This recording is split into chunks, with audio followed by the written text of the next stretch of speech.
Current affairs funda में आप सभी का स्वागत है। मैं हूं आपके साथ अभिषेक शर्मा और आज के इस वीडियो सेशन में हम जून फर्स्ट वीक के सभी इंपॉर्टेंट करंट अफेयर्स एक साथ कवर करने वाले हैं।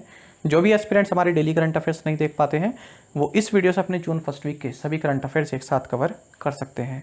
साथ ही गाइस इस सेशन को शुरू करने से पहले आप सभी को बताना चाहूँगा, यदि आप हमारे daily current affairs PDF, weekly PDF और मंथली पीडीएफ चाहते हैं तो इस वीडियो के फर्स्ट कमेंट में या फिर डिस्क्रिप्शन में दिए गए लिंक पर क्लिक करके पा सकते हैं।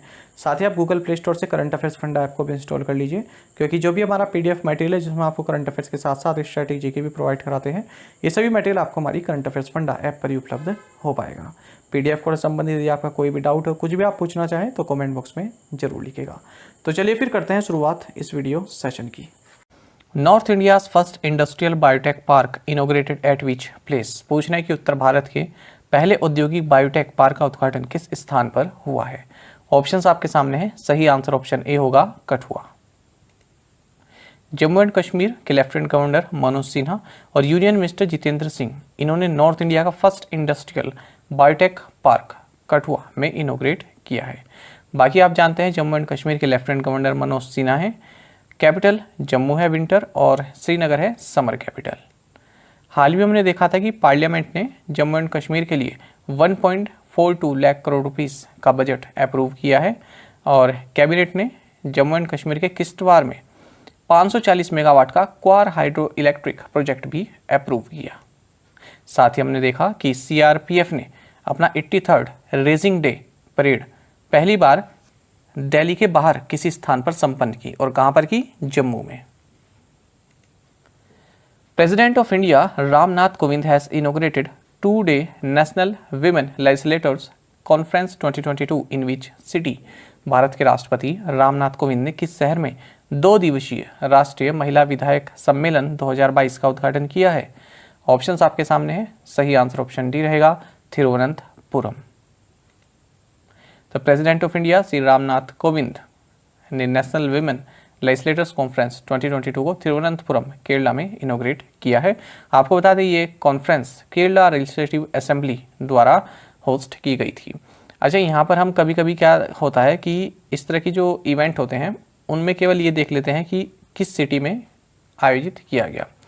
कभी कभी एग्जाम में इसलिए पूछ लेता है कि किसके द्वारा नेशनल विमेन लेजिस्लेटर्स कॉन्फ्रेंस 2022 को तिरुवनंतपुरम में इनोग्रेट किया गया। अब यहाँ पर काफ़ी कंफ्यूजिंग ऑप्शन हो जाते हैं, क्योंकि सभी एमिनेंट पद पर हैं, एमिनेंट पर्सनैलिटीज़ हैं। प्रेसिडेंट का नाम आ जाएगा, प्राइम मिनिस्टर नरेंद्र मोदी आ जाएगा, या फिर केरला के जो सीएम है उनका नाम आ जाएगा, या फिर गवर्नर जो है केरल के उनका नाम आ जाएगा। तो इस तरह से कन्फ्यूजिंग हो जाता है। तो आप ये भी देखा नहीं किसके द्वारा इनोग्रेट की गई है। बाकी जब मैं ये न्यूज़ देख रहा था पीआईबी में, तो उसमें रामनाथ कोविंद जी ने एक स्पीच में अपने ये कहा कि आजकल जो महिलाएं हैं वो स्टेम में भी काफ़ी, स्टेम जो है ये लड़कों का फील्ड माना जाता था, लेकिन अब इसमें लड़कियां भी बढ़ चढ़कर हिस्सा ले रही हैं।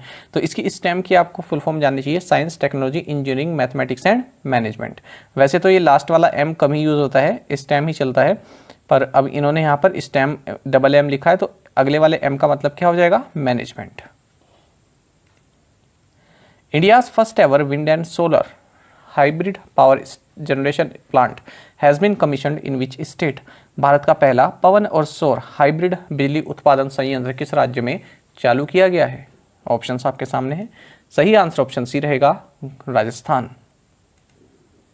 तो देखिए, Adani hybrid energy Jaisalmer 1 limited, इन्होंने 390 मेगावाट का wind solar hybrid power plant ये राजस्थान के जैसलमेर में कमीशन किया है और कहा जा रहा है कि इंडिया का first ever wind and solar hybrid power generation plant है, यानी कि विंड ऑपरेटेड भी है और सोलर ऑपरेटेड भी है।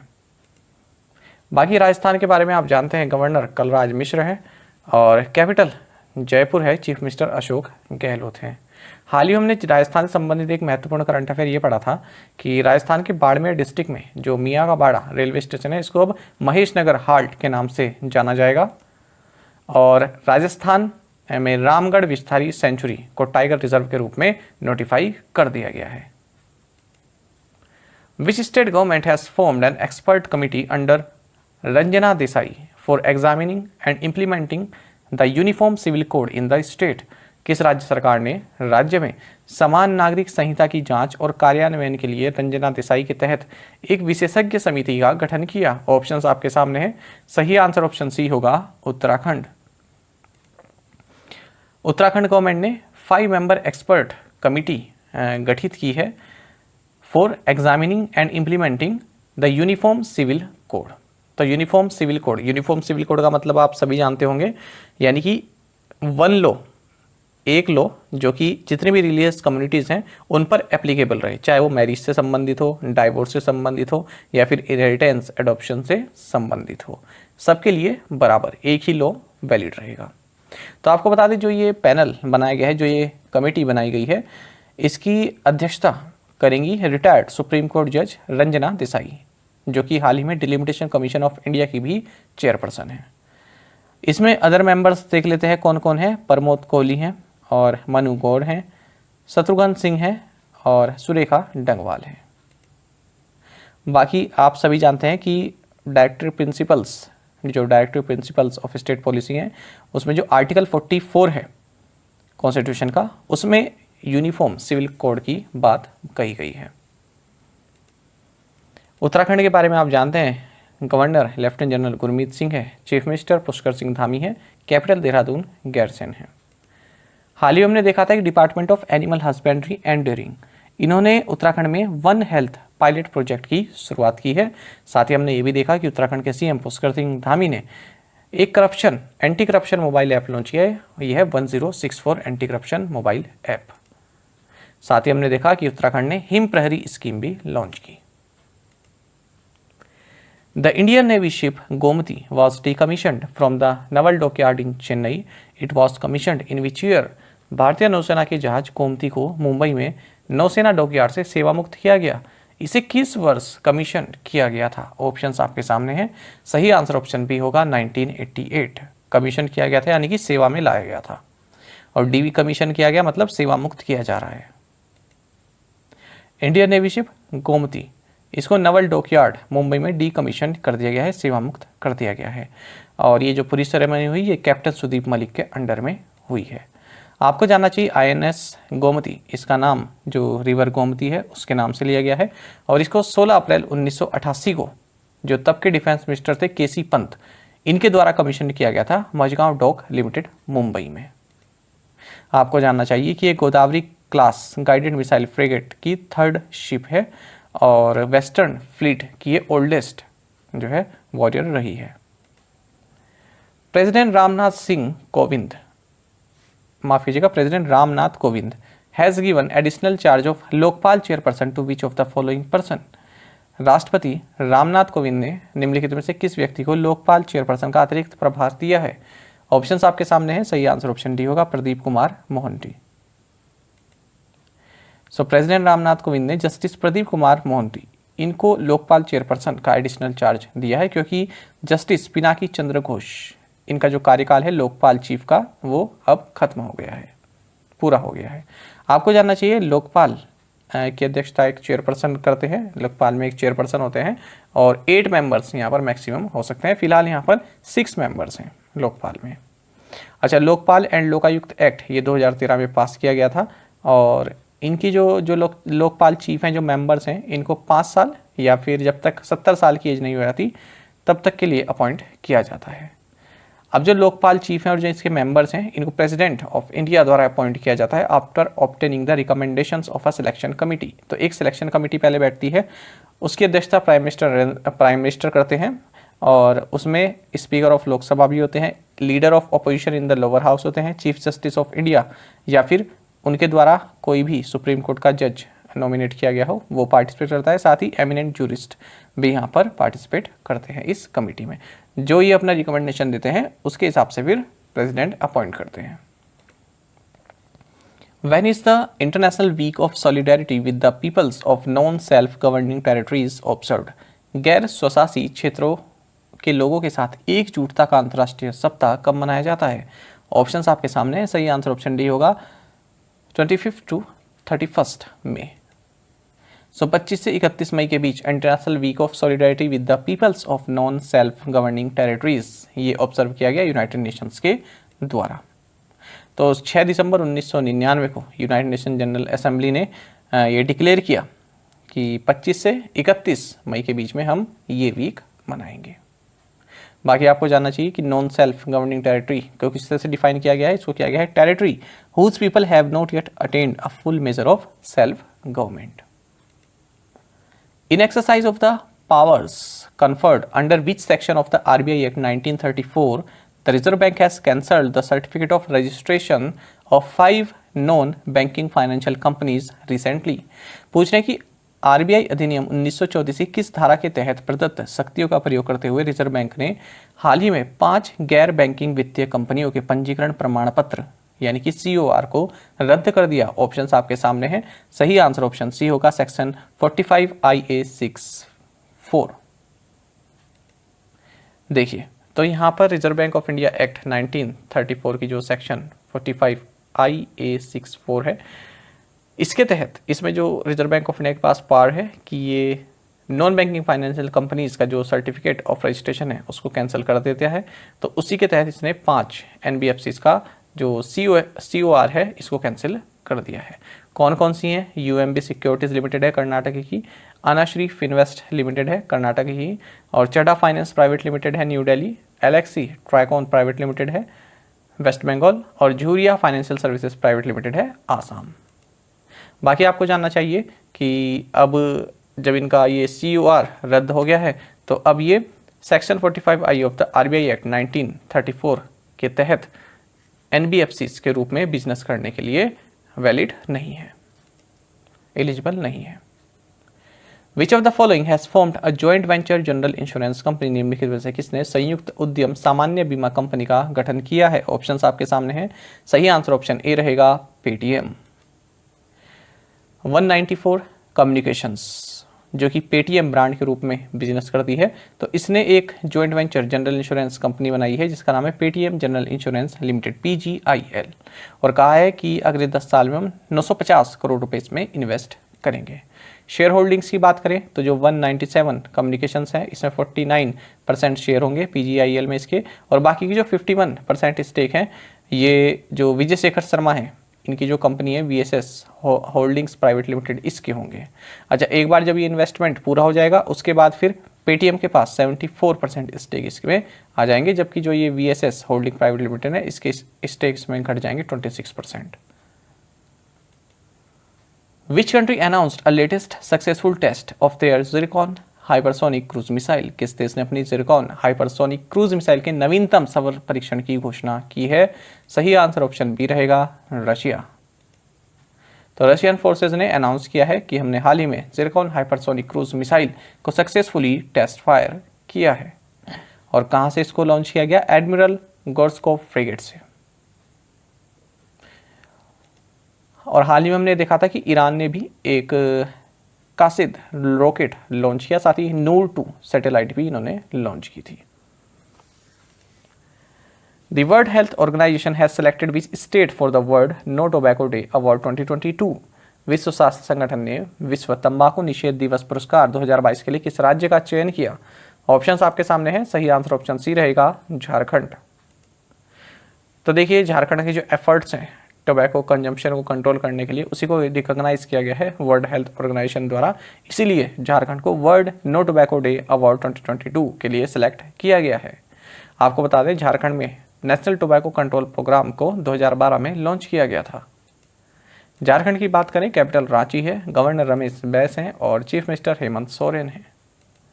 हाल ही हमने देखा था कि फर्स्ट खेलो India national ranking women archery tournament ये जमशेदपुर झारखंड में संपन्न हुआ है। Filmmaker Shaunak Sen's documentary All That Breathes has been honored with the 2022 Aloil d'Or Award. The award includes a cash prize of how much euros? Film निर्माता सोनक सेन की documentary All That Breathes को 2022 Aloil d'Or award से सम्मानित किया गया है। इस award में कितने यूरो का नगद पुरस्कार शामिल है? ऑप्शंस आपके सामने हैं। सही आंसर ऑप्शन सी रहेगा, 5000 यूरोस। देखिए इसी तरह का जो प्राइज मनी से संबंधित अवार्ड इस बार RBI ग्रेड बी के एग्जाम में पूछा गया था। जो वर्ल्ड फूड प्राइज है उसकी प्राइज मनी पूछी गई थी कि कितना प्राइज मनी मिला है, तो इसलिए उसी के हिसाब से मैंने फिर ये क्वेश्चन भी बनाया है ताकि आपको इस तरह क्वेश्चन की भी आदत हो जाए। तो देखिए एक डॉक्यूमेंट्री है ऑल दैट ब्रीथ्स, ये फिल्म मेकर सोनम सेन की डॉक्यूमेंट्री है और इसको 2022 एलओएल डियोर अवार्ड से सम्मानित किया गया है। ये जो डॉक्यूमेंट्री है, जो ये डॉक्यूमेंट्री अवार्ड है, इसको द गोल्डन आई अवार्ड भी कहते हैं और फ्रेंच स्पीकिंग ऑथर सोसाइटी लाइस्कैम ने कान फिल्म फेस्टिवल के साथ मिलकर ये अवार्ड दिया है, 2015 से देते आ रहे हैं। इसमें 5000 यूरोज का कैश प्राइज शामिल है। Hindustan Petroleum and which NBFC in partnership with NPCI have announced the launch of a co-branded contactless रुपए क्रेडिट कार्ड। हिंदुस्तान पेट्रोलियम और किस NBFC ने NPCI के साथ साझेदारी में को-ब्रांडेड कॉन्टैक्टलेस रुपए क्रेडिट कार्ड लॉन्च करने की घोषणा की है। ऑप्शंस आपके सामने हैं, सही आंसर ऑप्शन सी रहेगा, BOB फाइनेंशियल सॉल्यूशंस। तो देखिए BOB फाइनेंशियल सॉल्यूशंस लिमिटेड ने हिंदुस्तान पेट्रोलियम HPCL के साथ मिलकर और national payments corporation of India के साथ पार्टनरशिप में HPCL BOB को ब्रांडेड कॉन्टैक्टलेस रुपए क्रेडिट कार्ड लॉन्च किया है। बाकी आपको जाना चाहिए BOB फाइनेंशियल ये बैंक ऑफ बड़ौदा की हॉली ओन्ड सब्सिडरी है। इसके MD and CEO Shailendra Singh है, हेडक्वार्टर्स मुंबई महाराष्ट्र में है। Which of the following has launched a robo-advisory investment platform that will offer mutual fund schemes without the need of a demat account? निम्नलिखित में से किसने एक रोबो सलाहकार निवेश मंच लॉन्च किया है जो डीमैट खाते की आवश्यकता के बिना म्यूचुअल फंड योजनाओं की पेशकश करेगा? ऑप्शंस आपके सामने हैं, सही आंसर ऑप्शन डी रहेगा, HDFC सिक्योरिटीज। तो देखिए HDFC सिक्योरिटीज ने HDFC मनी लॉन्च किया। HDFC मनी क्या है? ये एक रोबो एडवाइजरी इन्वेस्टमेंट प्लेटफॉर्म है जो कि म्यूचुअल फंड स्कीम्स और भी जो फाइनेंशियल प्रोडक्ट्स होते हैं उनको ऑफर करेगा और उसके लिए डीमैट अकाउंट होना जरूरी नहीं है। SEBI has withdrawn the recognition granted to Indian Commodity Exchange due to insufficient net worth. According to the rules, every recognized stock exchange is required to have a minimum net worth of how much crore at all times. पूछ रहे हैं कि सेबी ने अपर्याप्त net worth के कारण Indian commodity exchange को दी गई मान्यता वापस ले ली है। नियमों के अनुसार प्रत्येक मान्यता प्राप्त स्टॉक एक्सचेंज के पास हर समय न्यूनतम कुल राशि कितने करोड़ होना आवश्यक है? ऑप्शंस आपके सामने हैं, सही आंसर ऑप्शन बी रहेगा, 100 करोड़ रुपीस। चलिए जानते हैं। तो मार्केट रेगुलेटर सेबी, इसने Indian commodity exchange limited ICEX की जो मान्यता है उसको रद्द कर दिया है, उसको वापस ले लिया है, विड्रॉ कर लिया है। कहा है सेबी ने कि इनके पास एक तो सफिशिएंट एक्सपीरियंस स्टाफ नहीं है, साथ ही इनकी जो फाइनेंशियल कैपेसिटी है वो भी सही नहीं है, सफिशिएंट नहीं है। आपको बता दें गवर्नमेंट ऑफ इंडिया द्वारा अक्टूबर 2009 में एक नोटिफिकेशन के तहत ICEX को एक्सचेंज के रूप में रिकॉग्नाइज किया गया था। आपको जानना चाहिए सेबी ने यह भी कहा है कि नवंबर 2021 में इसकी जो नेटवर्थ थी ये 93.43 करोड़ रुपीस थी, जो कि और घटकर जनवरी 2022 में 86.45 करोड़ रुपीस रह गई। आपको बता दें रूल्स के हिसाब से जो भी रिकॉग्नाइज्ड स्टॉक एक्सचेंज है उसके पास मिनिमम नेटवर्थ 100 करोड़ रुपीस होना चाहिए हर वक्त। विच medal did India win in the Asia cup hockey 2022? Asia cup hockey 2022 में भारत ने कौन सा पदक जीता है? ऑप्शंस आपके सामने हैं, सही आंसर ऑप्शन सी रहेगा, ब्रॉन्ज। भारत ने जापान को 1-0 से हराकर एशिया कप हॉकी 2022 में ब्रॉन्ज मेडल जीत लिया है। इससे पहले भारत ने साउथ कोरिया के साथ 4-4 से एक ड्रॉ खेला था और ये फाइनल के लिए मैच था, लेकिन भारत इस स्टेज में आगे नहीं बढ़ पाया क्योंकि जो भारत का गोल डिफरेंस है वो इन्फीरियर था। आपको जानना चाहिए एशिया कप में जो भारत की हॉकी टीम है इसके कैप्टन वीरेंद्र लाकरा हैं और 2022 का मेंस हॉकी एशिया कप ये 11th एडिशन है इस मेंस हॉकी एशिया कप का। आपको जानना चाहिए जो मेंस हॉकी एशिया कप होता है ये क्वाड्रेनियल टूर्नामेंट होता है, यानी कि 4 साल में एक बार ये होता है और इस बार 2022 में ये कहाँ पर हो रहा है? जकार्ता, इंडोनेशिया में। Indigenously developed Param Ananta super computer has been installed at which IIT? स्वदेश में विकसित परम अनंता सुपर कंप्यूटर किस IIT में स्थापित किया गया? ऑप्शंस आपके सामने हैं, सही आंसर ऑप्शन डी रहेगा, IIT गांधीनगर। तो देखिए परम अनंता है, परम अनंत नहीं, परम अनंता यहाँ पर लिखा भी है। तो centre for development of advanced computing CDEC और IIT गांधीनगर इन दोनों ने मिलकर इंडिया का जो लेटेस्ट सुपर कंप्यूटर है, इसका नाम परम अनंता है, इसका अनावरण किया है। और ये किसके अंडर चल रहा है? जो सेंट्रल गवर्नमेंट का नेशनल सुपर कंप्यूटिंग मिशन है उसके अंडर में। अच्छा, अगर हम इसकी कैपेबिलिटी की बात करें तो 838 टेराफ्लॉप्स किसकी जो है कंप्यूटिंग कैपेसिटी है। और बिल्कुल लेटेस्ट हमने ये पढ़ा था कि परम पोरुल ये सुपर कंप्यूटर NIT तिरुचिरापल्ली में इनोग्रेट किया गया। What is India's GDP growth forecast in the fiscal year 22 according to State Bank of India's research report EcoRep? भारतीय स्टेट बैंक की शोध रिपोर्ट EcoRep के अनुसार फिजिकल ईयर 22 में भारतीय GDP वृद्धि का अनुमान क्या है? ऑप्शंस आपके सामने हैं। सही आंसर ऑप्शन सी रहेगा 8.2 to 8.5%। तो स्टेट बैंक ऑफ इंडिया ने अपनी जो रिसर्च रिपोर्ट है EcoRep, इसमें ये कहा है कि भारत की जो फिजिकल ईयर 22 में जो GDP ग्रोथ है वो 8.2 से 8.5 के बीच में रह सकती है। एक रेंज इन्होंने प्रोवाइड कराई है। India and UAE signed MOU to establish bilateral cooperation in which field? Bharat और संयुक्त अरब अमीरात ने किस क्षेत्र में द्विपक्षीय सहयोग करने के लिए समझौता ज्ञापन पर हस्ताक्षर किए हैं? ऑप्शंस आपके सामने हैं। सही आंसर ऑप्शन ए रहेगा क्लाइमेट एक्शन। तो देखिए, भारत और यूनाइटेड अरब अमीरात इन दोनों ने MOU साइन किया है, जिसके तहत क्लाइमेट एक्शन के लिए ये दोनों ही आपसी सहयोग बढ़ाएंगे। आपको जानना चाहिए UAE के बारे में। कैपिटल अबू धाबी है, प्रेसिडेंट मोहम्मद बिन जायद अल नायन है, करेंसी यहाँ की UAE दिरहम है, यहाँ के प्राइम मिनिस्टर और vice president Mohammed bin Rashid Al Maktoum है। Project Nigah has been launched by? Project Nigah किसके द्वारा शुरू किया गया है? सही आंसर ऑप्शन बी रहेगा दिल्ली कस्टम्स।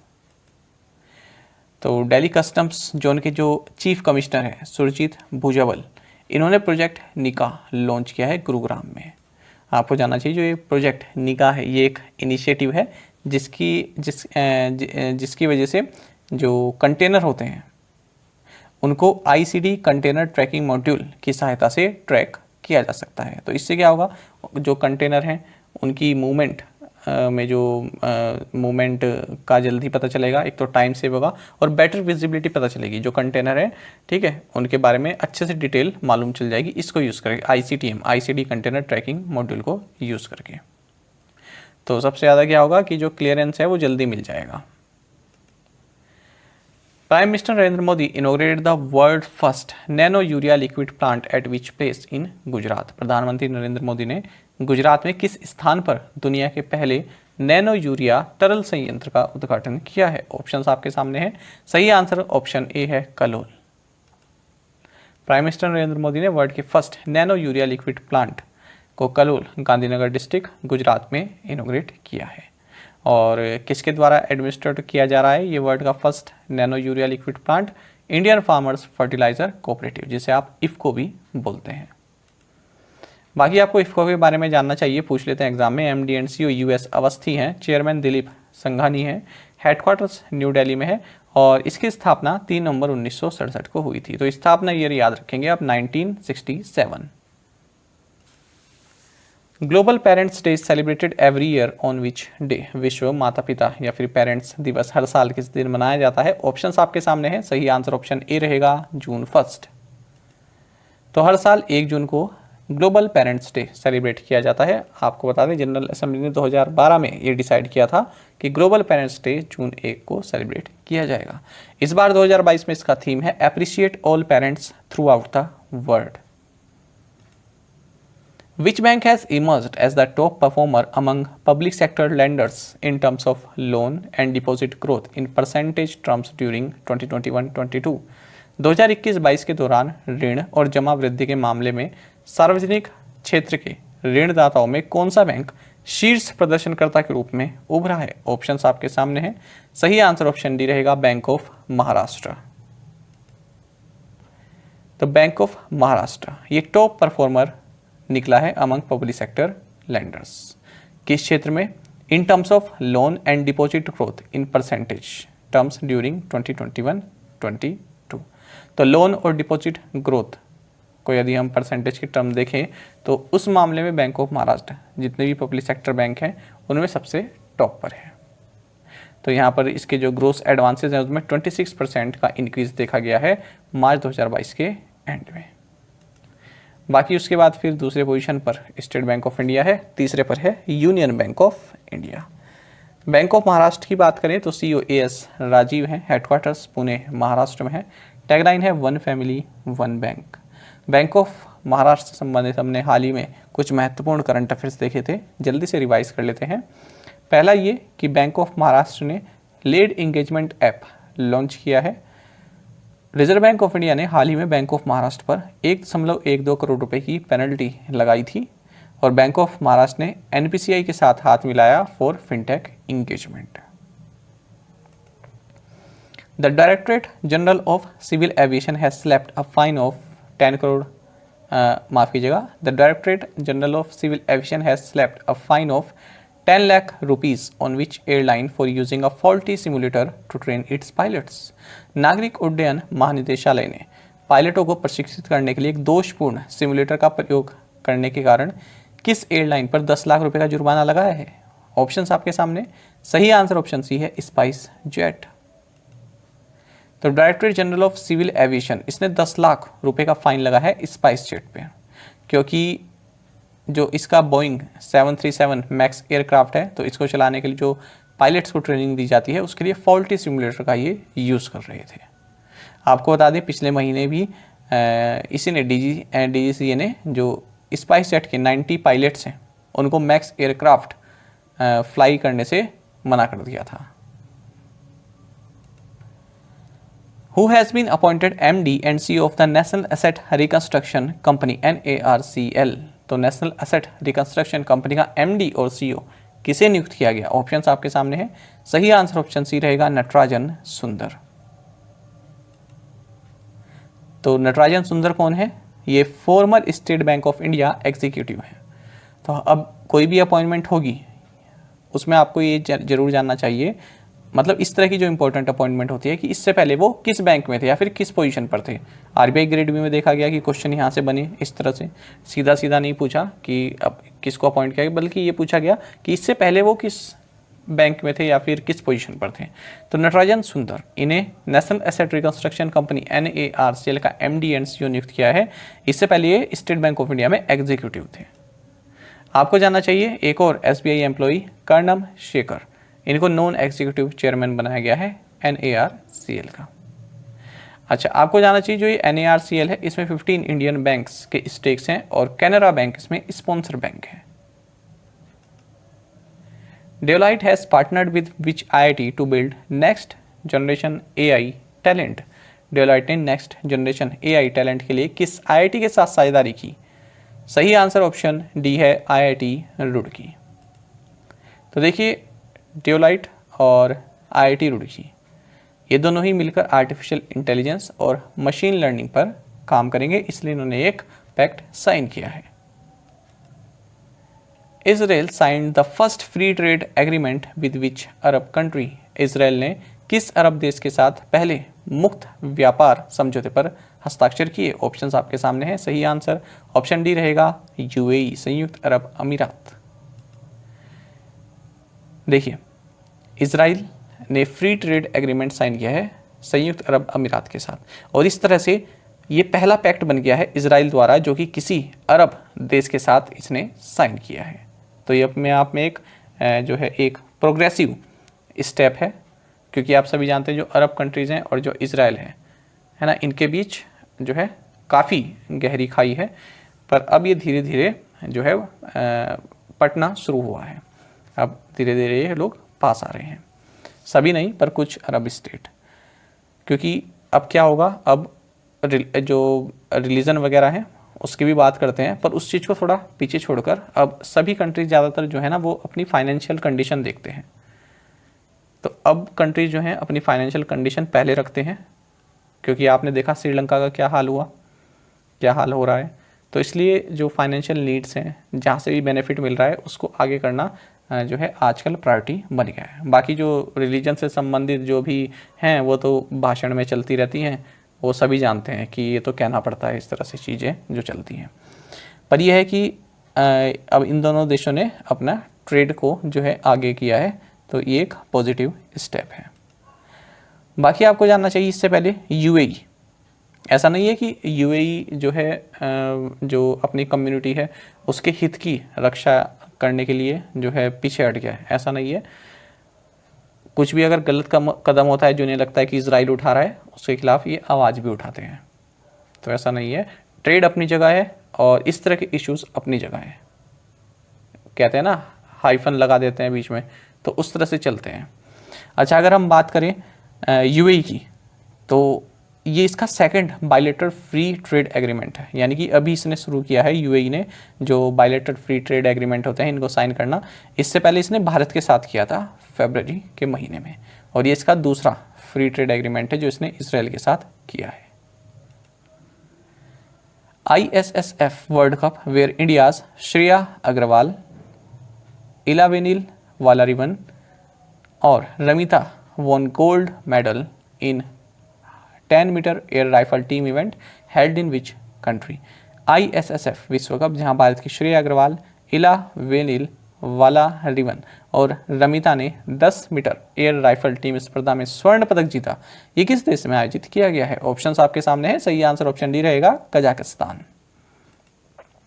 तो देखिए, इंडिया के तीनों ही शूटर हैं और इन्होंने डेनमार्क को 17-5 से हराकर 10 metre air rifle team event में गोल्ड मेडल जीत लिया है।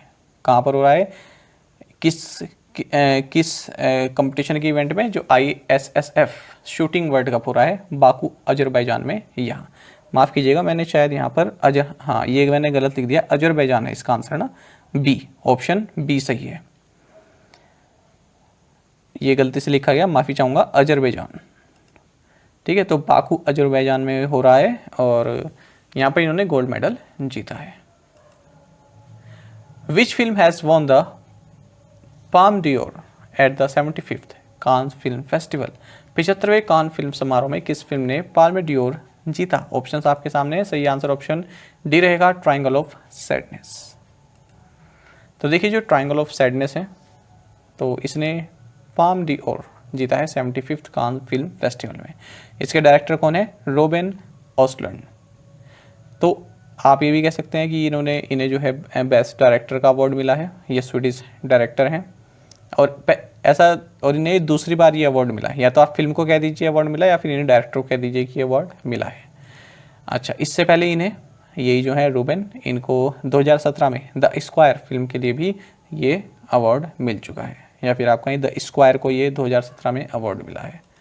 बाकी बात करें बेस्ट एक्टर, तो ये सोंग कांग हो को दिया गया है और बेस्ट एक्ट्रेस ज्वार अमीर इब्राहिमी को दिया गया है और तारिक शाले इन्हें बेस्ट स्क्रीन प्ले अवार्ड मिला है। Union minister for youth affairs and sports Anurag Thakur inaugurated Khashaba Jadhav sports complex in which university? केंद्रीय युवा मामले और खेल मंत्री अनुराग ठाकुर ने किस विश्वविद्यालय में खसाबा जादव स्पोर्ट्स कॉम्प्लेक्स का उद्घाटन किया है? ऑप्शंस आपके सामने है, सही आंसर ऑप्शन डी रहेगा, Savitribai Phule Pune university. Union minister for youth affairs and sports Anurag Thakur, इन्होंने खसाबा जादव स्पोर्ट्स कॉम्प्लेक्स को पुणे यूनिवर्सिटी में इनोग्रेट किया है। साथ ही इन्होंने पुणे यूनिवर्सिटी को कॉम्प्लीमेंट भी किया है कि इन्होंने जो ये स्पोर्ट्स कॉम्प्लेक्स है ये खसाबा जादव, जिन्हें के जादव भी कहते हैं, इनके नाम पर रखा है। आपको बता दें, खसाबा जादव इन्होंने 1952 का जो हेलसिंकी ओलंपिक्स है यहाँ पर रेसलिंग में ब्रॉन्ज मेडल जीता था और इस तरह से ये इंडिया के फर्स्ट ओलंपिक इंडिविजुअल मेडलिस्ट बन गए थे। तो ये अपने आप में एक काफ़ी महत्वपूर्ण स्पोर्ट्स से संबंधित स्ट्रेटेजी के हैं जो कि एग्ज़ाम में जनरली पूछ लेते हैं कि भारत के पहले ओलंपिक इंडिविजुअल मेडलिस्ट कौन है, तो आंसर होगा के जादव। तो ये इस पुणे यूनिवर्सिटी के एल्यूमिनस रह चुके हैं, इसलिए यहाँ पर इनके नाम पर ये स्पोर्ट्स कॉम्प्लेक्स इनोग्रेट किया गया। South Korea defeated which country in final to win the 2022 men's hockey Asia Cup? पूछ रहे हैं कि 2022 पुरुष हॉकी एशिया कप जीतने के लिए दक्षिण कोरिया ने फाइनल में किस देश को हराया? ऑप्शंस आपके सामने हैं, सही आंसर ऑप्शन सी रहेगा, मलेशिया। तो देखिए, साउथ कोरिया ने मलेशिया को 2-1 से फाइनल में हराकर 2022 मेंस हॉकी एशिया कप जीत लिया है और ये जो एशिया कप हुआ है ये इंडोनेशिया में संपन्न हुआ। आपको जानना चाहिए ये जो कप है हॉकी एशिया कप, ये साउथ कोरिया ने 5th टाइम जीता है। इससे पहले 1994, 1999, 2009 एंड 2013 में भी साउथ कोरिया इसे टाइटल को जीत चुका है। बाकी हम देख चुके हैं कि इसी इवेंट में भारत ने जापान को 1-0 से हराकर ब्रॉन्ज मेडल जीता है। तो ब्रॉन्ज इंडिया के पास हो गया, गोल्ड साउथ कोरिया के पास हो गया और सिल्वर किसके पास हुआ? मलेशिया के पास। देखिए हर महीने स्पोर्ट्स से संबंधित कई सारे करंट अफेयर्स हो जाते हैं, तो आप एक अलग से एक सेक्शन बनाइए अपने नोटबुक में जहाँ पर करंट अफेयर्स जो स्पोर्ट्स से संबंधित है उनको आप नोट करते रहें, क्योंकि काफ़ी कन्फ्यूजन हो जाता है। कभी एशिया से संबंधित, कभी हॉकी एशिया आ जाता है, कभी कोई एशिया बैडमिंटन आ जाता है, इस तरह के इवेंट आते हैं तो कन्फ्यूजन हो जाता है। कभी कोई जूनियर वर्ल्ड कप आ जाता है, किसने जीता, इस तरह से चीज़ें आती हैं। तो आप एक अलग सेक्शन बना लीजिए नोटबुक में। और इसी से संबंधित एक वीडियो भी पब्लिश हुई है जिसमें ये आपको बताया गया है मेरे द्वारा कि किस तरह से आप करंट अफेयर्स को याद रख सकते हैं। तो पब्लिश हो चुकी है, आप देख लीजिएगा प्लेलिस्ट में जाकर। वो उसका टाइटल भी यही है कि करंट अफेयर्स को कैसे याद रखें। तो जिन्होंने नहीं देखी उस वीडियो को आप जरूर देखिएगा यदि किसी को करंट अफेयर्स याद रखने में कठिनाई होती है। खैर आगे बढ़ते हैं। FIEO in partnership with which company has designed and developed the Indian Business Portal? FIEO ने किस कंपनी के साथ साझेदारी में इंडियन बिजनेस पोर्टल को डिजाइन और विकसित किया है? ऑप्शंस आपके सामने हैं। सही आंसर ऑप्शन डी रहेगा ग्लोबल लिंकर।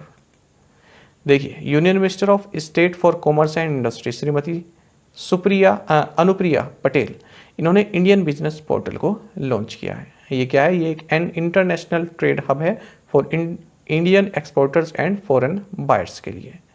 आपको जानना चाहिए FIEO यानी कि federation of Indian export organisation, इसने ग्लोबल लिंकर के साथ मिलकर इस इंडियन बिजनेस पोर्टल को डिजाइन एंड डेवलप किया है। तो जो भी इंडियन एक्सपोर्टर्स हैं और जो फॉरेन बायर्स हैं तो उनको कई सुविधा ये पोर्टल प्रोवाइड कराता है। PM Narendra Modi addressed the Garib Kalyan Sammelan in which city? PM Narendra Modi ने किस शहर में गरीब कल्याण सम्मेलन को संबोधित किया है? ऑप्शंस आपके सामने हैं। सही आंसर ऑप्शन बी रहेगा शिमला। तो हिमाचल प्रदेश के शिमला में गरीब कल्याण सम्मेलन को संबोधित किया गया प्राइम मिनिस्टर नरेंद्र मोदी के द्वारा। और जो सरकार है इसके 8 साल पूरे होने पर ये सम्मेलन जो है ऑर्गेनाइज किया गया। इसी दौरान प्रधानमंत्री नरेंद्र मोदी ने जो प्रधानमंत्री किसान सम्मान निधि है PM किसान स्कीम, इसके तहत 11th इंस्टॉलमेंट भी रिलीज की है। तो पूछा जाएगा कि कहाँ पर की? तो शिमला में 11th इंस्टॉलमेंट को जारी किया गया है। ये तो पूरे देश में मतलब जारी की गई, पर इवेंट क्या रहा? शिमला में जो गरीब कल्याण सम्मेलन रहा यहाँ पर। साथ ही PMO के अगर माने तो इन्होंने कहा है कि 21,000 करोड़ रुपए इस 11th इंस्टॉलमेंट के साथ जो है बेनिफिशरीज, जो 10 करोड़ बेनिफिशरीज हैं, इनके अकाउंट में ट्रांसफर कर दिए गए हैं। बाकी आपको जानना चाहिए PM किसान के बारे में। ये एक सेंट्रल सेक्टर स्कीम है और इसमें 6,000 रुपये पर एनम पर फैमिली दिया जाता है। जो फार्मर्स फैमिली है उनको हर साल 6,000 रुपये दिए जाते हैं। तो हर चौथे महीने दिए जाते हैं 2,000 रुपये ईच। तो हर चौथे महीने 2,000 रुपये देते हैं और साल में कितने हो जाते हैं? 6,000। तो 3 यहाँ पर इक्वल इंस्टॉलमेंट्स बनती हैं। What was the collective profit of 12 state-owned banks during 2021-22? 2021-22 के दौरान 12 PSU बैंकों का सामूहिक लाभ कितना था? ऑप्शंस आपके सामने हैं। सही आंसर ऑप्शन डी रहेगा 66,539 करोड़ रुपीस। चले जानते हैं। तो फाइनेंशियल ईयर 2021-22 में जो पब्लिक सेक्टर बैंक्स का नेट प्रॉफिट है ये डबल हो चुका है। आपको बता दें जो 12 पब्लिक सेक्टर बैंक्स हैं इन्होंने 2021-22 में जिनका कलेक्टिव प्रॉफिट रहा, सबका मिलाकर अगर हम प्रॉफिट देखें तो 66,539 करोड़ रुपए का रहा है। जबकि फाइनेंशियल ईयर जो 21 है इसमें 31,816 करोड़ रुपए था और फाइनेंशियल ईयर 22 में कितना रहा आपका? 66,539। तो यानी कि 110% का बढ़ोतरी यहाँ पर देखी गई है। आपको बता दें जो फाइनेंशियल ईयर 21 है इसमें केवल 2 ही पब्लिक सेक्टर बैंक को ने जो है लॉस रिकॉर्ड किया है। ये कौन कौन है? सेंट्रल बैंक और पंजाब एंड सिंध बैंक। आपको बता दें कि ये फिजिकल ईयर 21 की बात कर रहे हैं हम, है ना? जो 21 की बात कर रहे हैं कि सेंट्रल बैंक और पंजाब एंड सिंध बैंक ने यहाँ पर लॉस रिकॉर्ड किया था।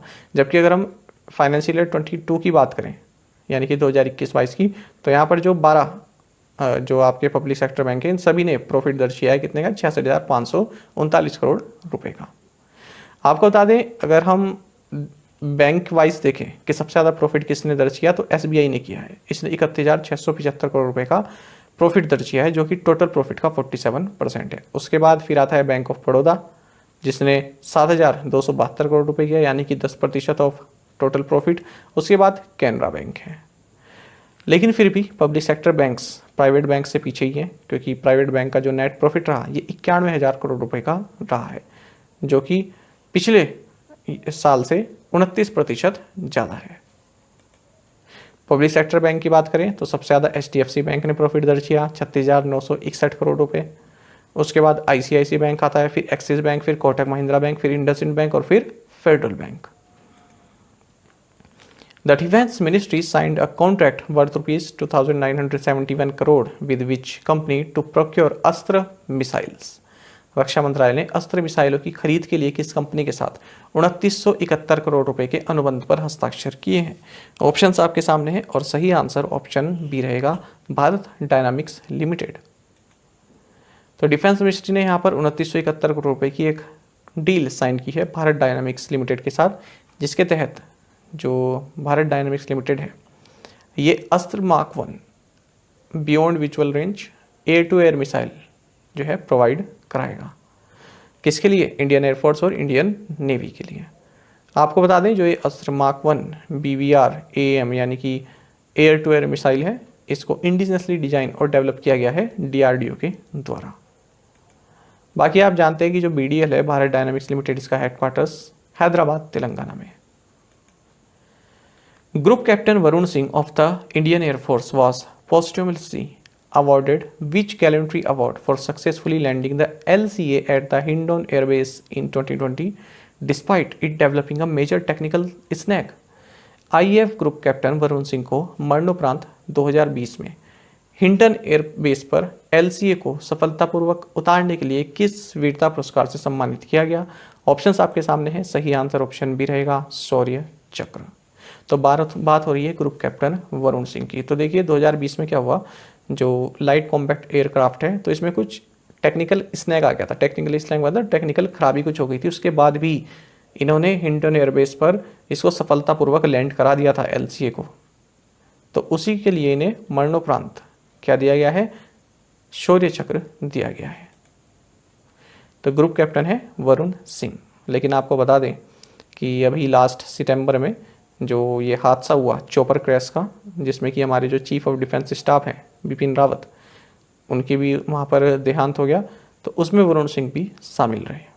तो इन्होंने हिम्मत तो लड़ी है ना, हिम्मत दिखाई, लेकिन बाद में ये जिंदगी की जो रेस है उसको हार गए।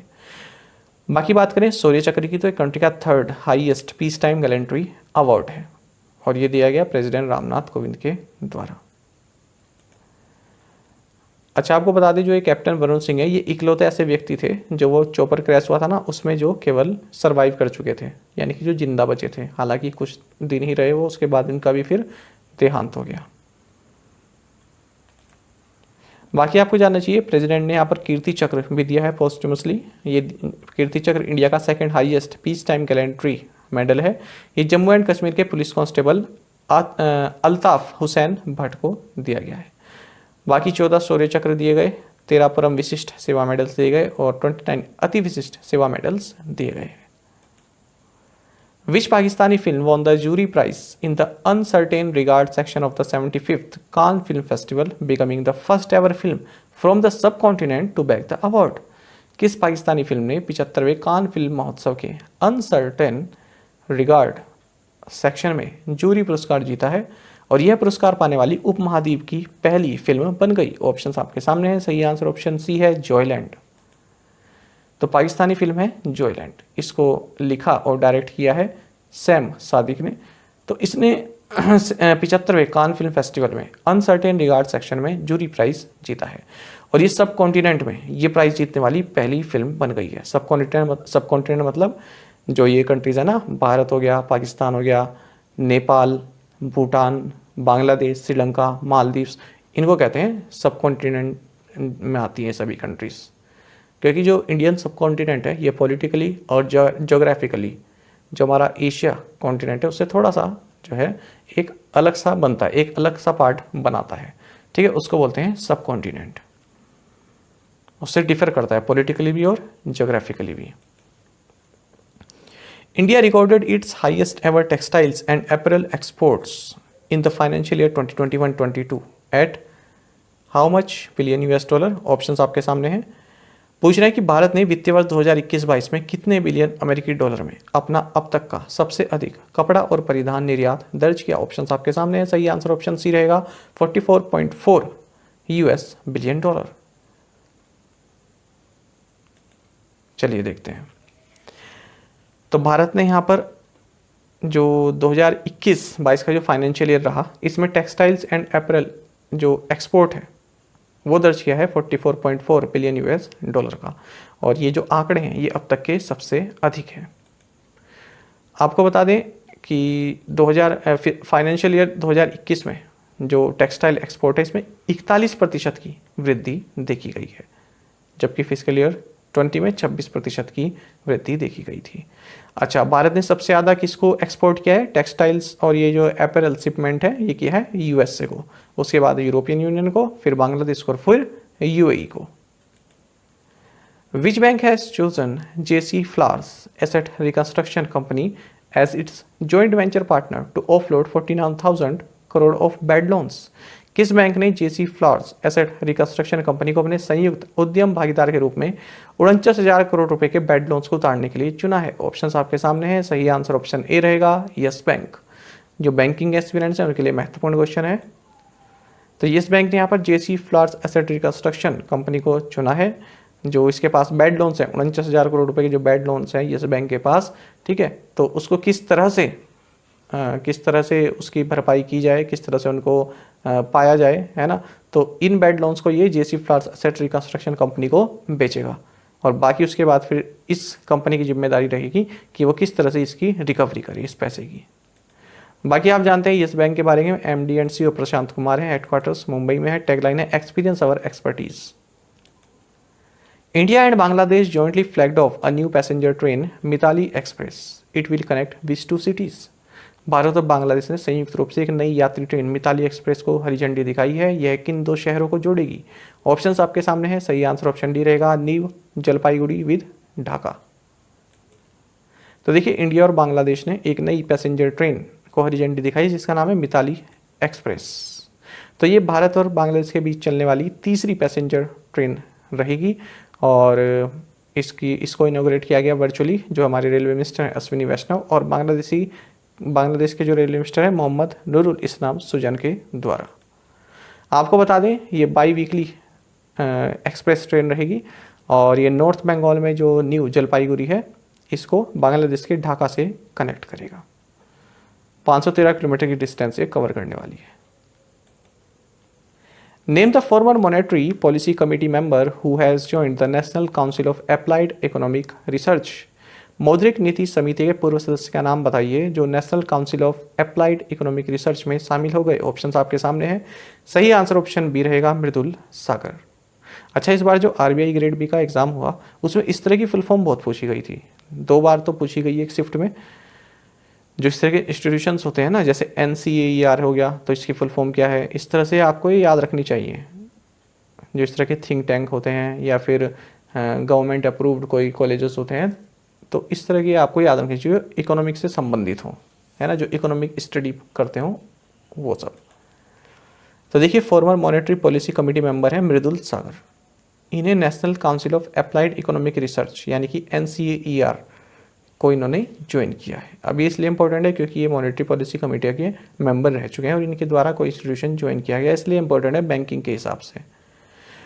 बाकी आपको बता दें कि जब ये NCAER है ये इंडिपेंडेंट इकोनॉमिक थिंक टैंक है जो कि अपने रिसर्च और डेटा कलेक्शन से जो पॉलिसी मेकिंग है उसको आसान बनाता है। अच्छा, NCAER को ज्वाइन करने से पहले जो ये मृदुल सागर हैं ये रिजर्व बैंक ऑफ इंडिया में एग्जीक्यूटिव डायरेक्टर के पद पर भी कार्य कर चुके हैं और 30 अप्रैल को ये रिटायर हुए हैं। Which state's investment promotion agency Guidance signed an MOU with German agency हानोवरिम plus GmbH to boost trade. किस राज्य की निवेश प्रोत्साहन एजेंसी गाइडेंस ने व्यापार को बढ़ावा देने के लिए जर्मन एजेंसी हानोवरिम प्लस GmbH के साथ एक समझौते ज्ञापन पर हस्ताक्षर किए? सही आंसर ऑप्शन सी है, तमिलनाडु। तो तमिलनाडु सरकार की इन्वेस्टमेंट प्रमोशन एजेंसी है गाइडेंस, इसने एक MOU साइन किया है जर्मन एजेंसी हानोवरिम प्लस GmbH के साथ। किस लिए? जो बायलैटरल टाइज हैं जर्मनी के साथ उनको बढ़ावा देने के लिए, जो ट्रेड है उसको बढ़ावा देने के लिए। Who has been appointed by the central government as part-time member of the Pension Fund Regulatory and Development Authority (PFRDA)? केंद्र सरकार द्वारा पेंशन फंड नियामक और विकास प्राधिकरण के अंशकालिक सदस्य के रूप में किसे नियुक्त किया गया? सही आंसर यहाँ पर ऑप्शन बी है, पंकज शर्मा। तो पंकज शर्मा जो कि डिपार्टमेंट ऑफ फाइनेंशियल सर्विसेज में जॉइंट सेक्रेटरी रहे, इनको pension fund regulatory and development authority PFRDA में पार्ट टाइम मेंबर नियुक्त किया गया है। आपको बता दें PFRDA बोर्ड में ये वंदिता कौल की जगह लेंगे। अच्छा, जो ये PFRDA इसमें एक चेयरमैन होते हैं, बाकी 3 होल टाइम मेंबर होते हैं और 3 होते हैं पार्ट टाइम मेंबर्स। अब जो पार्ट टाइम मेंबर्स हैं ये होने तो 3 चाहिए, लेकिन अभी 2 ही हैं। एक तो पंकज शर्मा ही हो गए और दूसरे हैं George Matthew. Which of the following has become the first major metropolitan city in India to make a detailed biodiversity register? निम्नलिखित में से कौन विस्तृत जैव विविधता रजिस्टर बनाने वाला भारत का पहला प्रमुख महानगर बन गया है? ऑप्शंस आपके सामने है। सही आंसर ऑप्शन बी है, कोलकाता। तो Kolkata first major metropolitan city बन गया है भारत में जिसने बायोडाइवर्सिटी रजिस्टर तैयार किया है। तो 520 पेज लॉन्ग डॉक्यूमेंट में 399 स्पीसीज ऑफ प्लांट्स हैं और 283 फौना स्पीसीज हैं। PM Narendra Modi has announced how much rupees per month for children who lost parents to COVID-19? PM Narendra Modi ने कोविड-19 से माता पिता को खोने वाले बच्चों के लिए प्रतिमाह कितने रुपए की घोषणा की है? ऑप्शंस आपके सामने हैं। सही आंसर ऑप्शन सी रहेगा, 4000 रुपीज। तो PM cares for children scheme के तहत प्राइम मिनिस्टर नरेंद्र मोदी ने कहा है कि कोविड-19 के कारण जो भी चिल्ड्रन अपने पेरेंट्स को खो चुके हैं उनकी डेली नीड्स के लिए 4000 रुपये हम उनको प्रोवाइड कराएंगे वेरियस स्कीम्स के थ्रू। साथ ही जब उनकी एज 23 ईयर्स की हो जाएगी तो 10 लाख रुपीज़ की असिस्टेंस भी उनको दी जाएगी, फाइनेंशियल असिस्टेंस। 20,000 रुपये की स्कॉलरशिप भी उनको दी जाएगी जब वो स्कूल में होंगे। अब किस तरह से दी जाएगी ये सोचने वाली बात है, क्योंकि अब हम लोग तो करंट अफेयर्स पढ़ रहे हैं इसलिए हमको पता है। अब कई बच्चे ऐसे रह जाते हैं जिनको इस तरह की चीज़ों के बारे में नहीं पता है। इसकी प्रक्रिया क्या है ये नहीं पता है, किस तरह से मिलेंगे इस बारे में कुछ नहीं पता है। ठीक है, तो देखने में तो अच्छी लगती हैं पर किस तरह से ये जो रियल बेनिफिशरीज हैं उनके पास जाएगी ये बताना मुश्किल है। इसमें भी क्योंकि लोग धांधली कर जाते हैं, फर्जी कागज़ वगैरह बनवा लेते हैं और बेनिफिट लेने की कोशिश करते हैं। बाकी आपको जानना चाहिए 30 मई 2022 को नरेंद्र मोदी की जो ये सरकार है, जो हमारे गवर्नमेंट ऑफ इंडिया है, इसने 8 साल पूरे कर लिए हैं। How many Indian universities made it to the Times Higher Education Asia University Rankings 2022? कितने भारतीय विश्वविद्यालयों ने Times Higher Education Asia University ranking 2022 में जगह बनाई है? ऑप्शंस आपके सामने हैं और सही आंसर ऑप्शन सी रहेगा, 71। टाइम्स हायर एजुकेशन ने Times Higher Education Asia University Rankings 2022 को रिलीज़ कर दिया है। आपको बता दें इस 2022 के एडिशन में 31 देशों से 616 यूनिवर्सिटीज़ ने पार्टिसिपेट किया है और Bharat third most represented country रहा विद 71 इंस्टीट्यूशंस। भारत की ओर से अगर हम बात करें तो भारत की ओर से जो टॉप रैंक्ड इंस्टीट्यूट रहा ये Indian institute of science Bangalore रहा। IISc बेंगलोर जिसे आप कहते हैं ये 42nd प्लेस पर रहा है। हालांकि इसकी रैंक 3 प्लेसेस गिरी है, पिछली बार ये 37वें नंबर पर रहा। अच्छा, IISc बेंगलोर के अलावा 3 अदर इंस्टीट्यूट्स भी हैं जो टॉप 100 में हैं भारत की ओर से। एक तो है JSS academy of higher education and research जो 65th प्लेस पर है। फिर है IIT रोपड़ 68, IIT इंदौर 87। आपको बता दें टॉप 200 में 17 इंडियन यूनिवर्सिटीज़ शामिल हैं। अब बात करें यदि फर्स्ट 2 पोजीशन की तो चाइना का जो इंस्टीट्यूट है सिंगुआ ये पहली पोजीशन पर रहा है, दूसरी पोजीशन पर है पेकिंग। अगर हम बात करें मोस्ट रिप्रेजेंटेटिव नेशन, जैसे कि यहाँ पर हमने देखा ना कि Bharat third most represented country है, 71 इंस्टीट्यूशंस ने यहाँ पर जो है शामिल रहे। तो जापान यहाँ पर मोस्ट रिप्रेजेंटेटेड नेशन है, फिर से इसके 118 इंस्टीट्यूशंस यहाँ पर शामिल रहे। In which state the department of post delivered mail using a drone for the first time, किस राज्य में डाक विभाग ने पहली बार ड्रोन का उपयोग करके डाक वितरित की है? ऑप्शन आपके सामने है। सही आंसर ऑप्शन भी रहेगा गुजरात।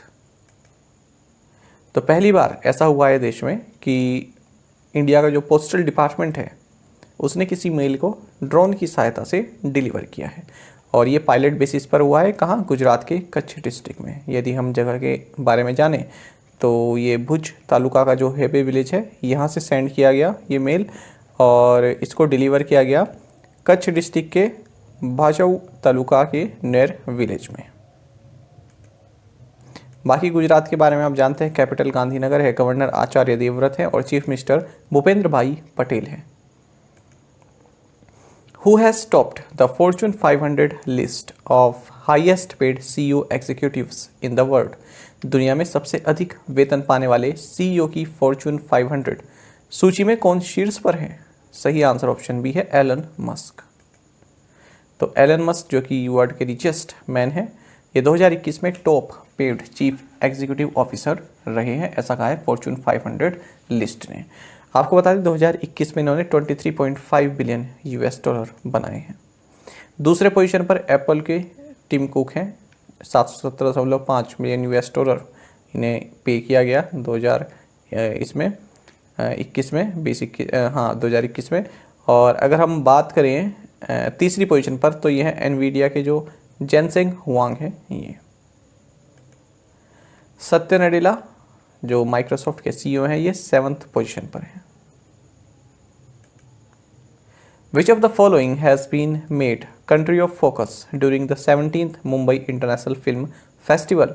17वें मुंबई अंतर्राष्ट्रीय फिल्म महोत्सव के दौरान निम्नलिखित में से किसे फोकस देश बनाया गया है? ऑप्शंस आपके सामने है। सही आंसर ऑप्शन डी रहेगा बांग्लादेश। तो 17th, एक तो आप ये याद रखें मुंबई इंटरनेशनल फिल्म फेस्टिवल का कौन सा एडिशन है? 17th। तो यहाँ पर कंट्री ऑफ फोकस बनाया गया है बांग्लादेश को, और बांग्लादेश की ओर से 11 फिल्म्स यहाँ पर स्क्रीन की जाएंगी मुंबई इंटरनेशनल फिल्म फेस्टिवल में। और इनमें से एक काफ़ी चर्चित फिल्म भी है बांग्लादेश की हसीना अ डॉटर्स टेल। तो ये जो है यहाँ की शेख हसीना है प्राइम मिनिस्टर, तो इन पर ये डेडिकेटेड फिल्म है। आपको बता दें ये जो शेख हसीना है ना, ये प्राइम मिनिस्टर जो है बांग्लादेश की, इनके फादर थे मुजीबुर रहमान। फर्स्ट जो लीडर थे यहाँ के बांग्लादेश के वो यही थे, मुजीबुर रहमान इनके फादर। तो 1975 में तख्ता पलट हुआ, और वहाँ के जो यंग बांग्लादेश आर्मी के कुछ लोगों ने उनको असैसिनेट कर दिया था, उनकी हत्या कर दी थी। तो पूरे परिवार को ही मार दिया था, केवल ये बची थी। तो इनके फादर को भी मार दिया, इनकी मम्मी को भी मार दिया, और इनके 3 भाई जो थे उनको भी मार दिया। तो ये बच गई थी। अब ये क्यों बच गई थी? क्योंकि ये थी उस वक्त जर्मनी में। तो ये भी देखिए किस्मत की बात है कि जर्मनी में थी, और उसी वक्त ऐसा हमला हुआ कि पूरा परिवार ही जो है रास्ते से साफ कर दिया गया। खैर आगे देखेंगे। अच्छा, इसी फिल्म फेस्टिवल में गोल्डन कॉन्च अवार्ड भी दिया जाएगा, जिसका कैश प्राइज़ 10 लाख रुपए रहता है। और आपको भी जानना चाहिए, नेशनल अवार्ड विनिंग डॉक्यूमेंट्री है एक भारत की, सुबैया नल्ला मोथू की the world's most famous tiger. इनके द्वारा डायरेक्टेड है ये। इसको भी यहाँ पर स्क्रीन किया जा रहा है इस फिल्म फेस्टिवल में। Which is the second state to recognise community forest resource rights inside a national park?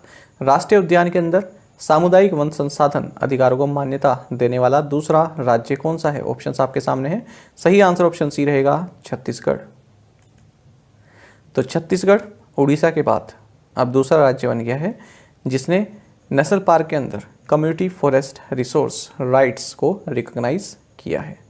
और ऐसा हुआ है जब छत्तीसगढ़ गवर्नमेंट ने बस्तर डिस्ट्रिक्ट में आने वाला कंगेर घाटी नेशनल पार्क में जो गुदियापदर और नागलसर विलेजेस हैं, यहाँ पर जो कम्युनिटी फॉरेस्ट रिसोर्स राइट्स हैं उनको अप्रूव किया है। आपको बता दें 2016 में उड़ीसा गवर्नमेंट, ये फर्स्ट गवर्नमेंट थी जिसने सिम्प्लीफाल नेशनल पार्क के अंदर कम्युनिटी फॉरेस्ट रिसोर्सेज को रिकॉग्नाइज किया था और अब छत्तीसगढ़ दूसरा राज्य बन गया है। कम्युनिटी फॉरेस्ट जो रिसोर्स है ना, ये इसका मतलब क्या होता है? इसका मतलब होता है ये जो टैग है कम्युनिटी फॉरेस्ट रिसोर्स, एक अधिकार है, ये किसी ग्राम सभा को या फिर जो लोकल पीपल हैं उनको दिया जाता है ताकि जो भी फॉरेस्ट रिसोर्स हैं वही लोग उसको मैनेज कर सकें, उसको प्रोटेक्ट कर सकें, ठीक है, उससे संबंधित पॉलिसी वगैरह वही उसकी देख रेख करें। तो इस तरह के जो राइट्स दिए जाते हैं ना किसी फॉरेस्ट एरिया के, जो कि किसी रिलीजियस पर्पज से भी जो है काफ़ी महत्वपूर्ण है, ठीक है, तो उस तरह के राइट्स को बोलते हैं ये कम्युनिटी फॉरेस्ट रिसोर्स। बाकी छत्तीसगढ़ के बारे में आप जानते हैं, कैपिटल रायपुर है, गवर्नर अनुसुईया उइके हैं, चीफ मिनिस्टर भूपेश बघेल हैं। Which state has launched a new health and wellness app आयु? किस राज्य ने एक नया स्वास्थ्य और कल्याण ऐप आयु लॉन्च किया? ऑप्शंस आपके सामने है, सही आंसर ऑप्शन बी रहेगा कर्नाटका। तो कर्नाटक के चीफ मिनिस्टर बसवराज बोम्मई, इन्होंने एक नई health and wellness app Aayu launch की है।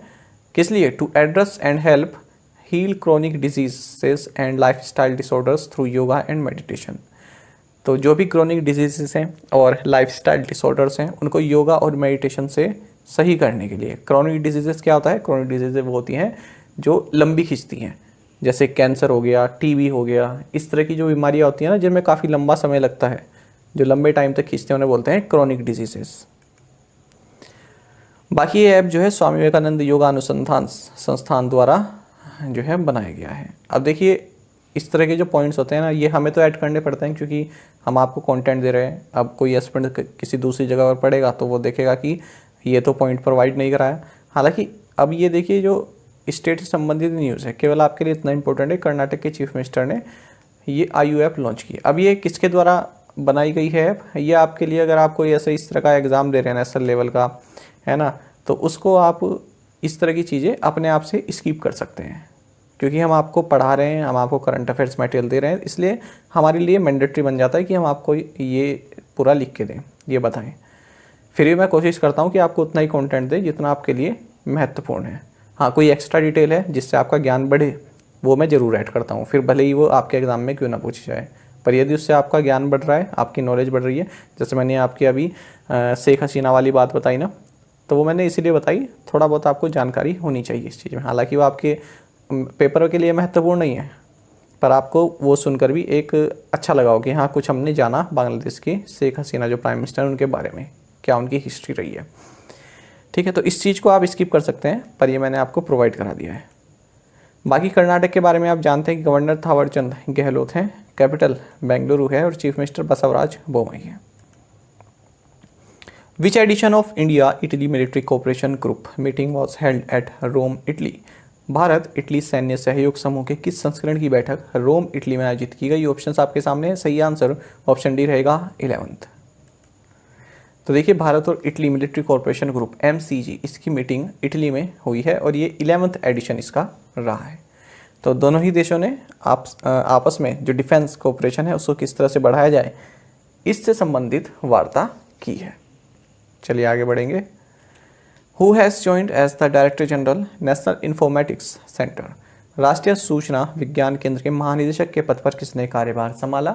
सही आंसर ऑप्शन ए है राजेश गेड़ा। तो राजेश गेड़ा ये नेशनल इन्फॉर्मेटिक्स सेंटर जो कि ministry of electronics and information technology के तहत आता है, इसके डायरेक्टर जनरल अपॉइंट किए गए हैं। India and which country hosted the industry transition dialogue? Bharat और किस देश ने उद्योग संक्रांति वार्ता की मेजबानी की है? ऑप्शंस आपके सामने हैं, सही आंसर ऑप्शन ए रहेगा स्वीडन। तो भारत और स्वीडन ने इंडस्ट्री ट्रांजिशन डायलॉग को, जो स्वीडन की कैपिटल स्टॉकहोम, यहाँ पर इसको आयोजित किया है। आपको बता दें ये जो लीडरशिप फॉर इंडस्ट्री ट्रांजिशन लेडिट, ये जो इनिशिएटिव है इसी के अंतर्गत इसको लॉन्च किया गया, इंडस्ट्री ट्रांजिशन डायलॉग को। अच्छा, आपको ये जानना चाहिए कि ये जो है लीडरशिप फॉर इंडस्ट्री ट्रांजिशन, ये जो पहल है ये भारत और स्वीडन के द्वारा ही शुरू की गई थी। तो इसमें ऐसी कंट्रीज़ और कंपनीज़ को जोड़ा जाता है जो पेरिस एग्रीमेंट्स के तहत जो टारगेट्स हैं उनको पूरा करने के लिए जो है क्रमबद्ध हैं, ठीक है, उनको लेकर काफ़ी सीरियस हैं और उनको अचीव करना चाहते हैं जो टारगेट हैं पेरिस एग्रीमेंट के तहत। देखिए लिखा है ना, it was launched by the governments of Sweden and India at the UN climate action summit in September 2019। तो 2019 में भारत और स्वीडन ने इसको लेड इट, इस इनिशिएटिव को शुरू किया था और वर्ल्ड इकोनॉमिक फोरम द्वारा ये सपोर्टेड है। तो जैसे पीसीएस टाइप के एग्जाम हो गए उस वहाँ पर पूछ लेते हैं, या आईएएस के एग्जाम हो गए वहाँ पर पूछ लेते हैं कि किन दो कंट्रीज़ के बीच में है ये, तो भारत और स्वीडन। बाकी स्वीडन के बारे में आप जानते हैं, कैपिटल स्टॉकहोम है, करेंसी है Swedish corona. India and which country signed 3 MOUs for cultural exchange, cooperation in youth matters and visa free regime for officials। Bharat और किस देश ने सांस्कृतिक आदान प्रदान, युवा मामलों में सहयोग और अधिकारियों के लिए वीजा मुक्त व्यवस्था के लिए 3 समझौता ज्ञापनों पर हस्ताक्षर किए? सही आंसर ऑप्शन सी रहेगा, सेनेगल। तो हमारे vice president M Venkaiah Naidu ये सेनेगल में हैं आजकल, और इंडिया और सेनेगल ने, यहाँ पर ये सेनेगल है, ये क्वेश्चन का ही आ गया यहाँ पर सेनेगल। इंडिया और सेनेगल ने यहाँ पर 3 MOU साइन किए हैं। कौन कौन से? एक तो कल्चरल एक्सचेंज, एक यूथ मैटर्स में कोऑपरेशन और फ्री रेजिम फॉर ऑफिशियल्स। बाकी सेनेगल के बारे में आपको जानना चाहिए, कैपिटल डाकार है और करेंसी है West African CFA franc. Vysig Networks Private Limited and VVDN Technologies Private Limited have signed an agreement with which of the following for collaboration in the area of Open RAN based radio network for 5G solution? Vysig Networks Private Limited और VVDN Technologies Private Limited ने 5G समाधान के लिए Open RAN आधारित radio network के क्षेत्र में सहयोग के लिए निम्नलिखित में से किसके साथ एक समझौते ज्ञापन पर हस्ताक्षर किए हैं? ऑप्शंस आपके सामने हैं, सही आंसर ऑप्शन सी रहेगा, सी डॉट।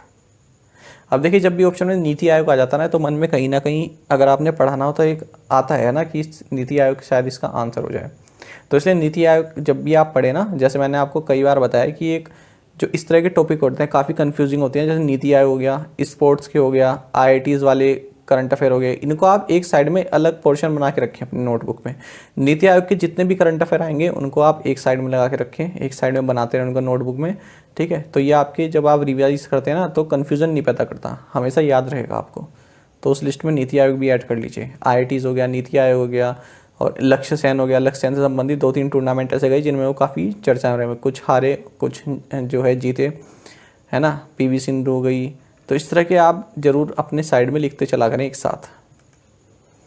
तो centre for development of telematics यानी कि C डॉट, इसने विजिक नेटवर्क्स प्राइवेट लिमिटेड और VVDN टेक्नोलॉजीज प्राइवेट लिमिटेड के साथ MOU साइन किया है। किस लिए? Open RAN based radio networks for 5G solution में कोलैबोरेशन करने के लिए।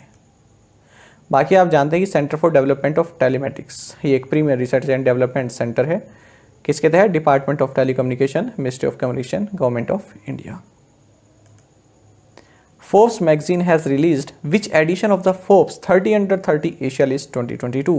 Forbes पत्रिका ने Forbes 30 Under 30 Asia List 2022 का कौन सा संस्करण जारी किया? ऑप्शंस आपके सामने हैं, सही आंसर ऑप्शन सी रहेगा, 7th। फोर्ब्स ने अपने वार्षिक 30 Under 30 एशिया लिस्ट की 7th एडिशन को लॉन्च किया है और 300 यंग एंटरप्रेन्योर्स को इस लिस्ट में नामित किया गया है। वो सभी जितने भी ये 30 यंग एंटरप्रेन्योर्स हैं, ये सभी जो है 30 साल से कम की एज के हैं। तो आपको जानना चाहिए इसमें 10 कैटेगरीज में ये लोगों को कैटेगराइज किया गया है जो अंडर 30 पीपल हैं, और 10 कैटेगरीज हैं और हर कैटेगरी में 30 लोग हैं, यानी कि 300 यहाँ पर पूरे हो जाते हैं।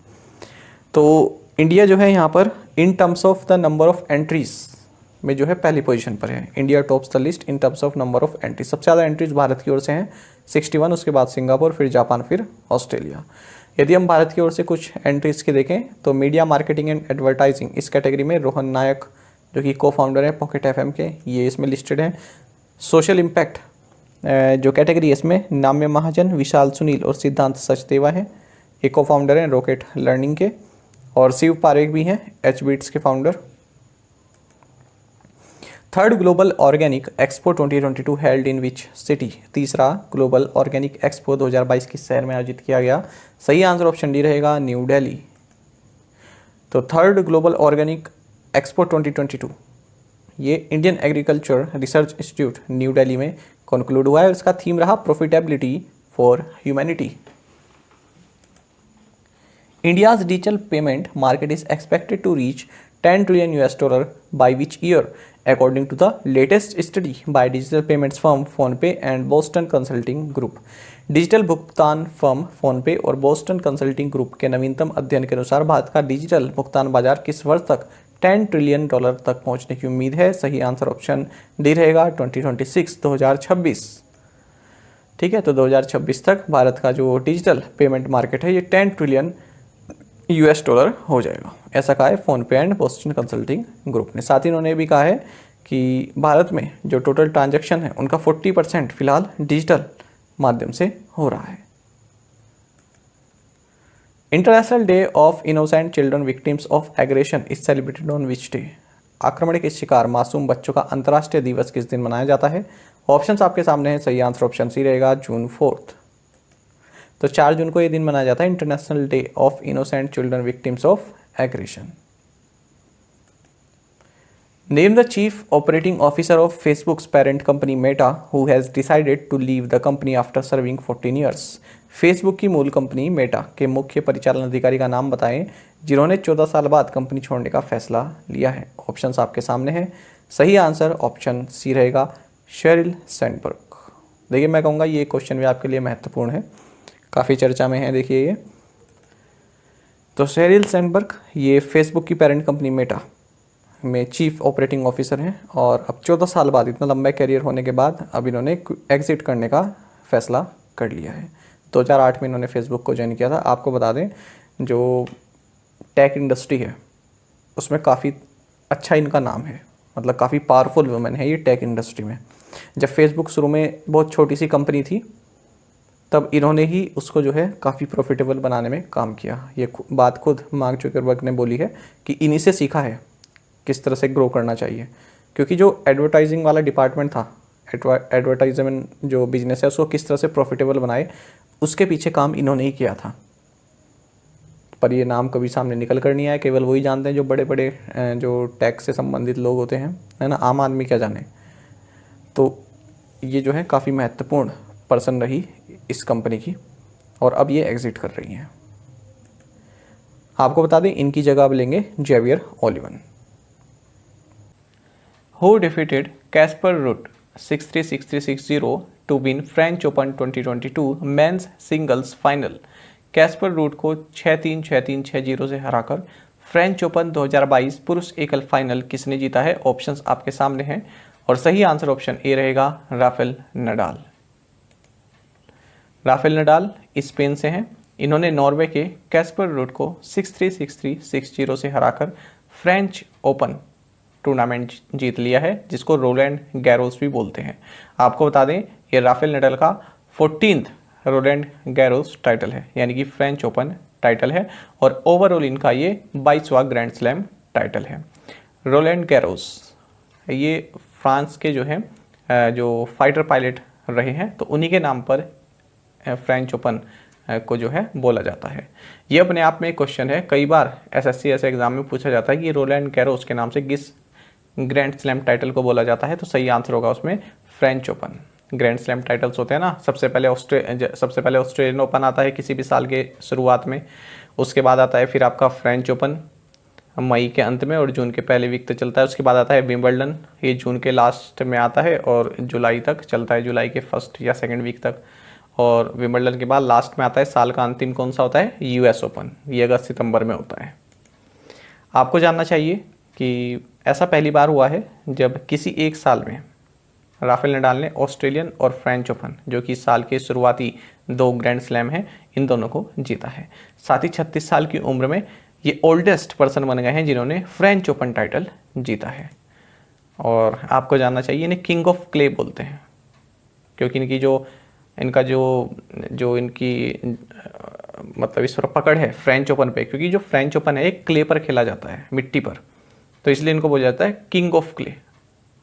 इनका ये रिकॉर्ड है, इन्होंने 14 टाइटल जीते हैं फ्रेंच ओपन के, इसलिए इनको किंग ऑफ क्ले के नाम से भी जाना जाता है।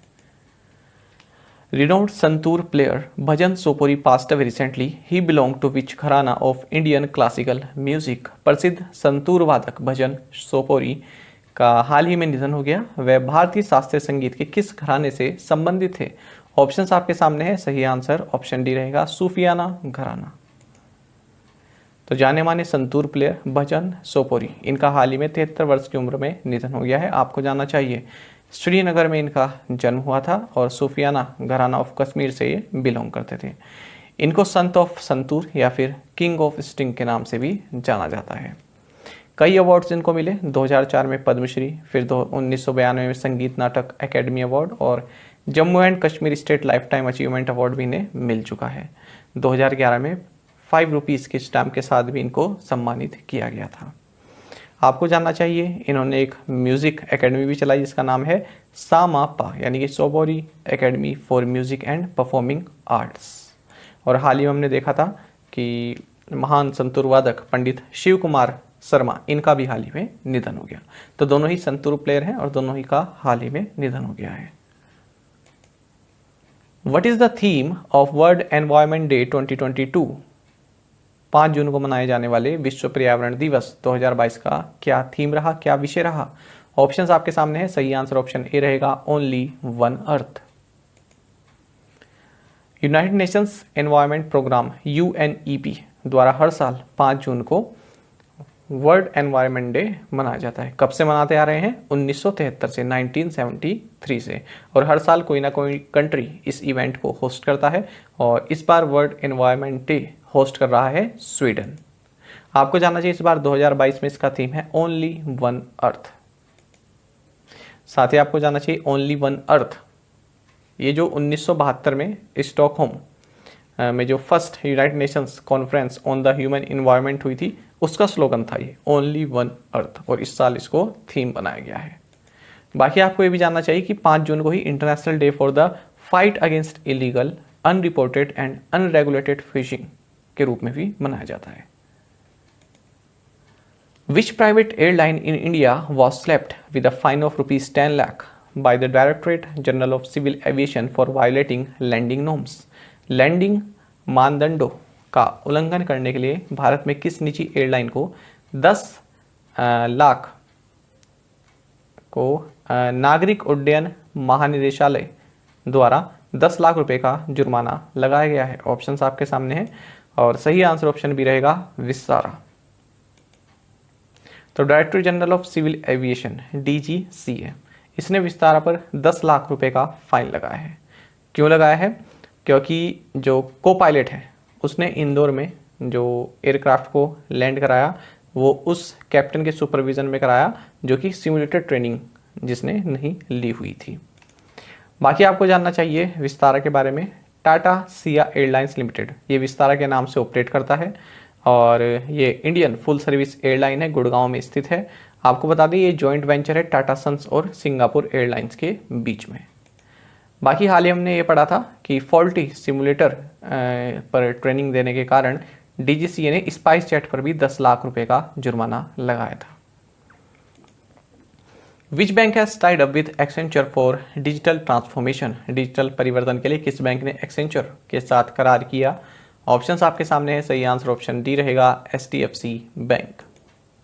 तो HDFC बैंक ने एक्सेंचर के साथ पार्टनरशिप की है। किस लिए? जो इनका लैंडिंग बिजनेस है उसको डिजिटली ट्रांसफॉर्म करने के लिए। तो इससे जो HDFC का कस्टमर एक्सपीरियंस है, जो बिजनेस प्रोसेसेस हैं, वो काफ़ी अच्छे होने की उम्मीद है। बाकी HDFC बैंक से हमने जो महत्वपूर्ण करंट अफेयर्स पढ़े उनको देख लेते हैं। पहले बात तो यह है कि HDFC बैंक ने B2B फार्मा मार्केट प्लेस रिटेलियो के साथ मिलकर को ब्रांडेड क्रेडिट कार्ड्स लॉन्च किए। साथ ही आपको जानना चाहिए HDFC बैंक ने हाल ही में industry first 30 minute express card loan launch किया था और हमने ये भी देखा था कि हिमाचल प्रदेश से केलोंग में HDFC पहला प्राइवेट बैंक बन गया है जिसने अपनी ब्रांच ओपन की है। SBI Research has projected the Indian economy to grow at what % in 2022-23? SBI Research ने 2022-23 में भारतीय अर्थव्यवस्था को कितने प्रतिशत की दर से बढ़ने का अनुमान लगाया है? ऑप्शंस आपके सामने हैं। सही आंसर ऑप्शन भी रहेगा 7.5%।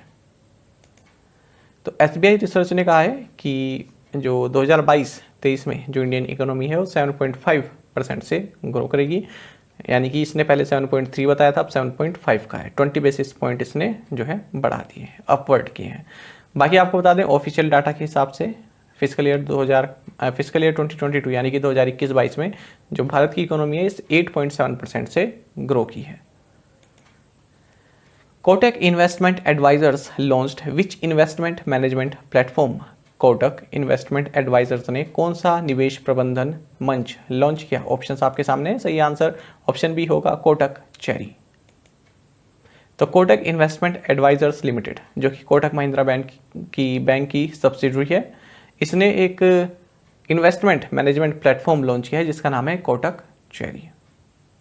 तो इस ऐप की सहायता से आप स्टॉक्स में इन्वेस्ट कर सकते हैं, bonds, mutual funds, fixed deposit, national pension scheme, exchange traded funds, ये सभी आप ऑपरेट कर सकते हैं इस ऐप के थ्रू।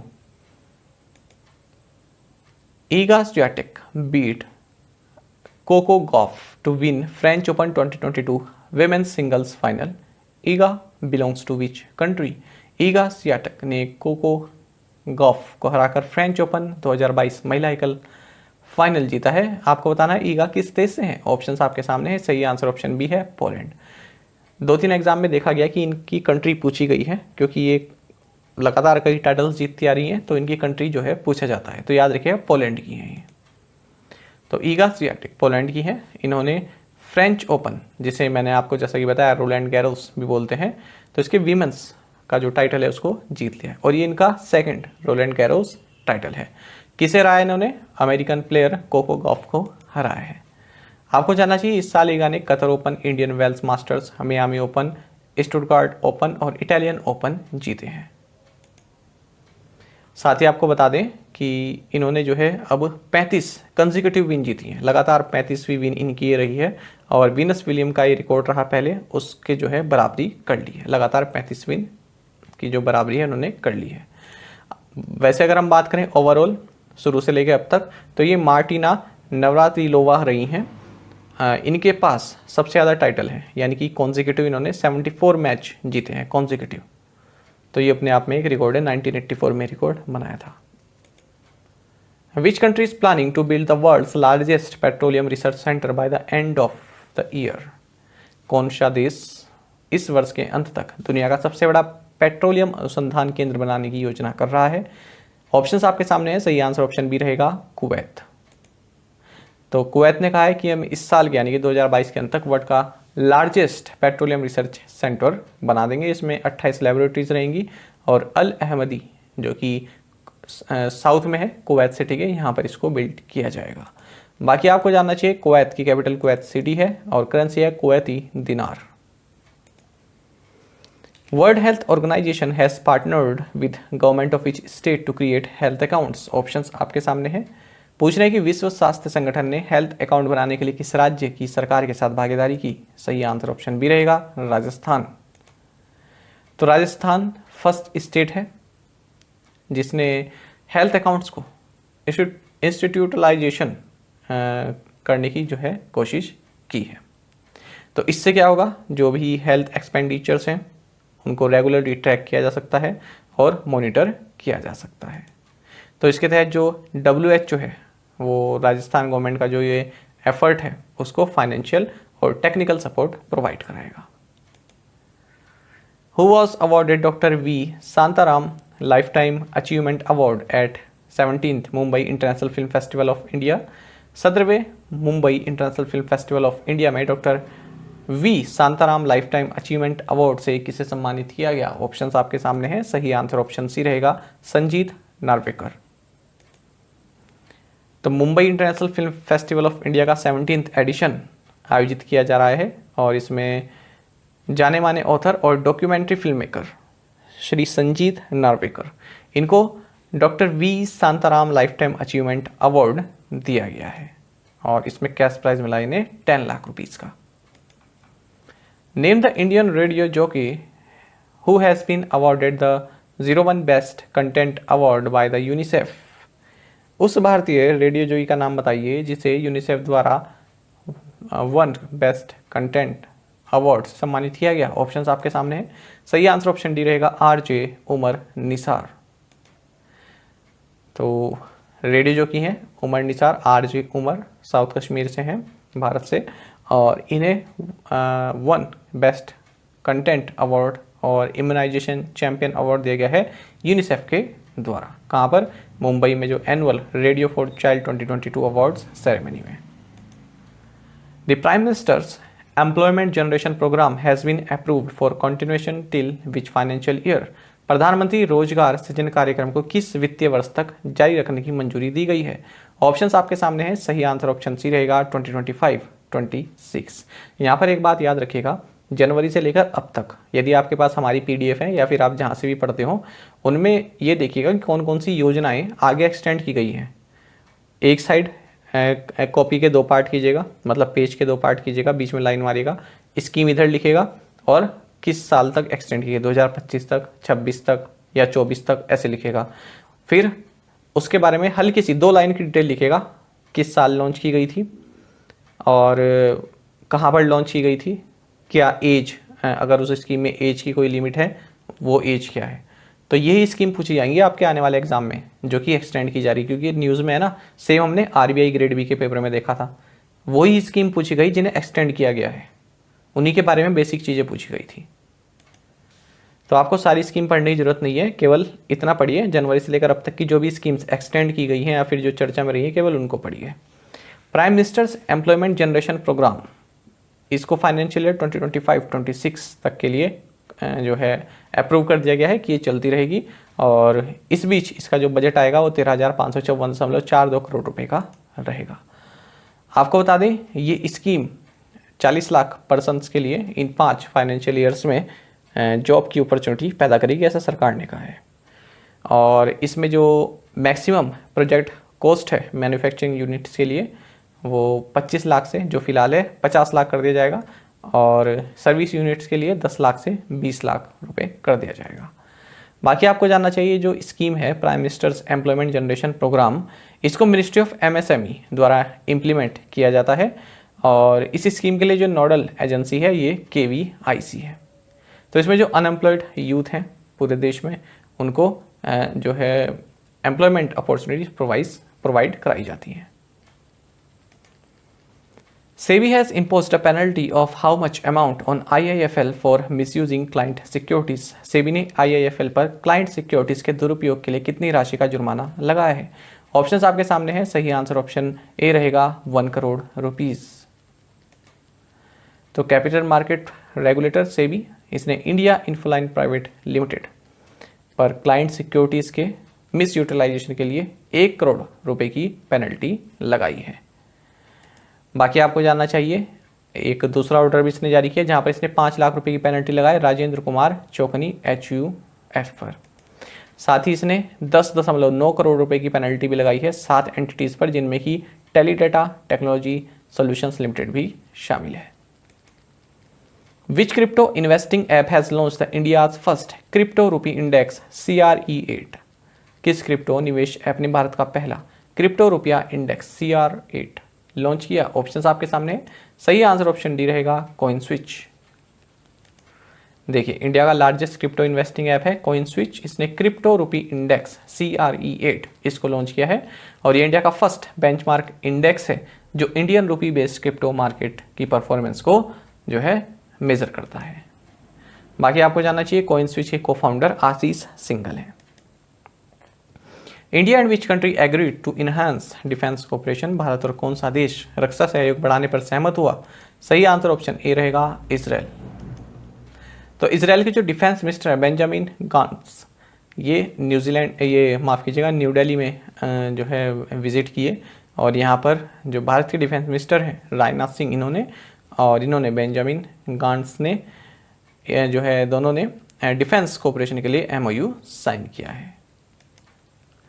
बाकी आपको जानना चाहिए कि इस साल 2022 में इंडिया और इजराइल दोनों ही अपने डिप्लोमेटिक रिलेशंस की 30th एनिवर्सरी मना रहे हैं।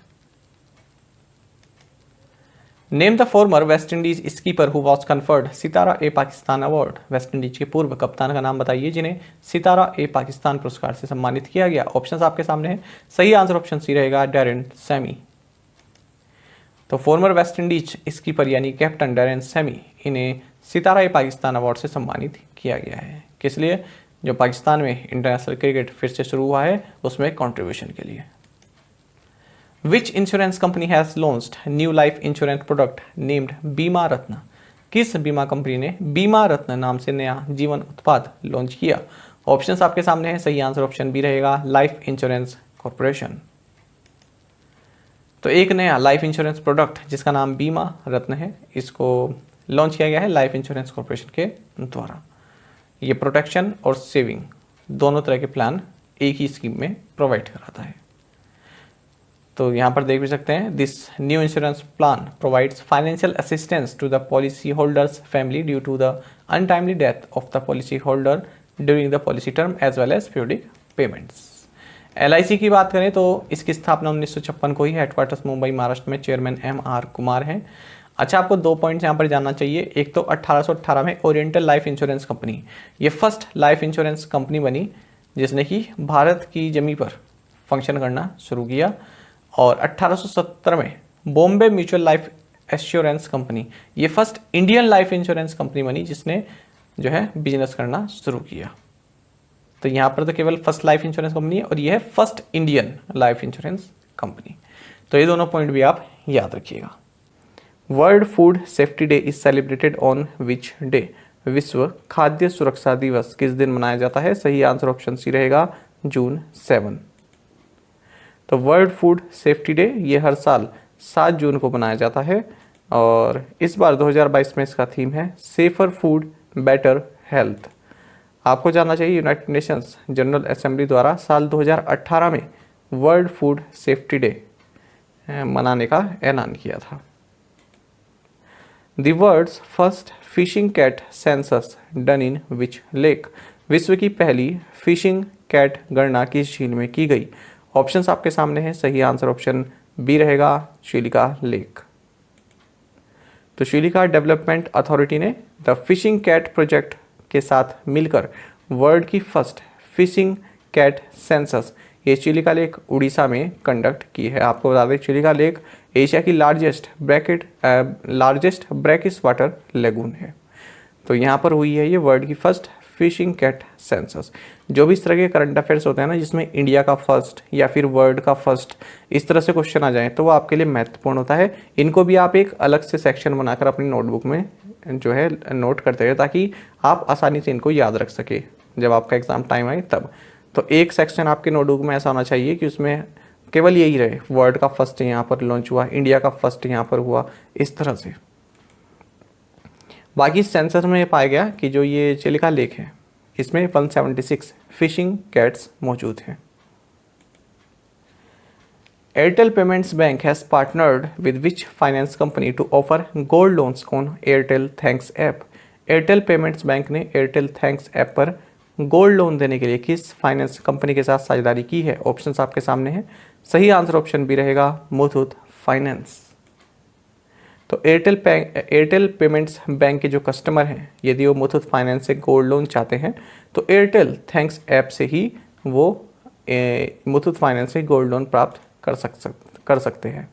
तो हैसल फ्री गोल्ड लोन प्राप्त कर सकते हैं और इसमें 0 प्रोसेसिंग फ़ी यहाँ पर मुथूट फाइनेंस की तरफ से जो है चार्ज की जा रही है, यानी कि कोई भी प्रोसेसिंग फ़ी नहीं है।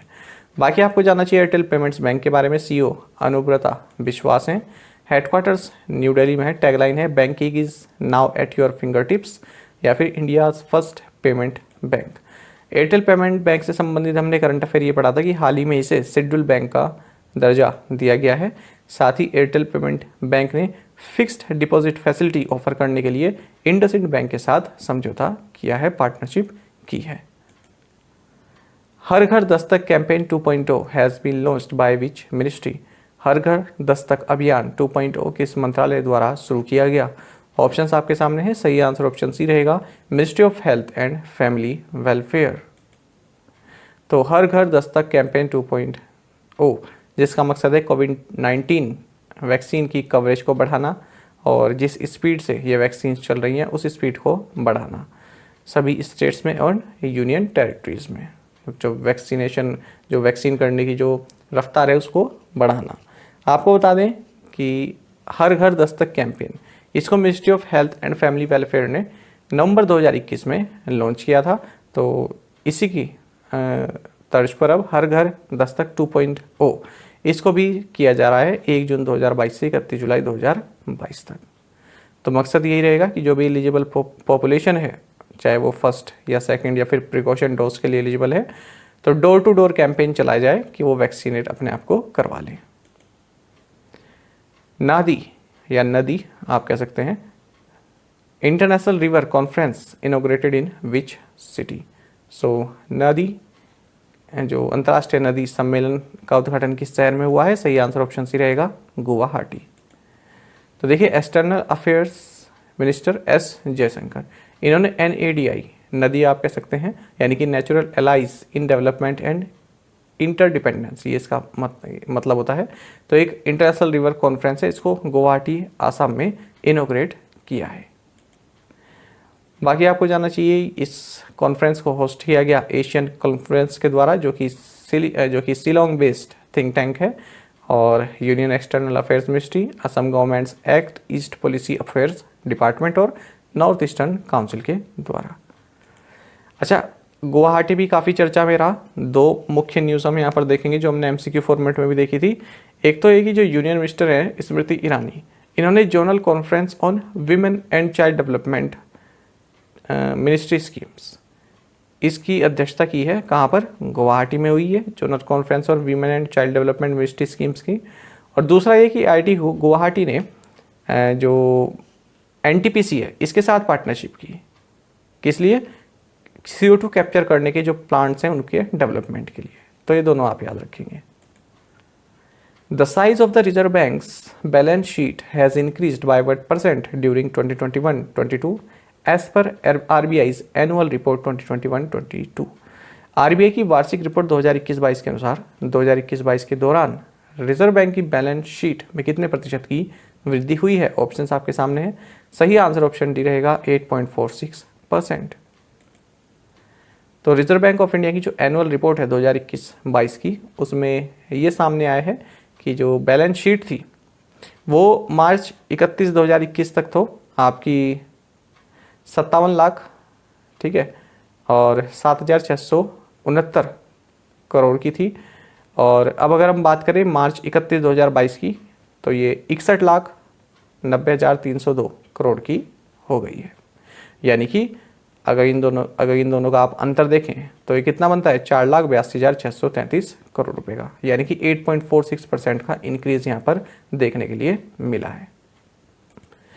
बाकी इन्होंने कहा है कि जो इनकम है 2021-22 में ये 20.14% से बढ़ी है, और जो एक्सपेंडिचर है ये 280.13% से बढ़ा है। साथ ही भी कहा है कि जो 2021-22 का जो ईयर एंड हुआ है ये ओवरऑल सरप्लस में हुआ है, और ये हुआ आपका 30,307 करोड़ रुपीस का जो है यहाँ पर सरप्लस रहा है, जबकि प्रीवियस इससे पहले वाले साल में 99,122 करोड़ रुपए का सरप्लस रहा था। यानी कि अगर हम देखें तो सरप्लस में जो है गिरावट हुई है, 69.42% की गिरावट देखने के लिए मिली है। विच country is the top recipient of Covid vaccines under Covax? Covax के तहत कोविड टीकों का शीर्ष प्राप्तकर्ता कौन सा देश है? ऑप्शंस आपके सामने है। सही आंसर ऑप्शन डी रहेगा, बांग्लादेश।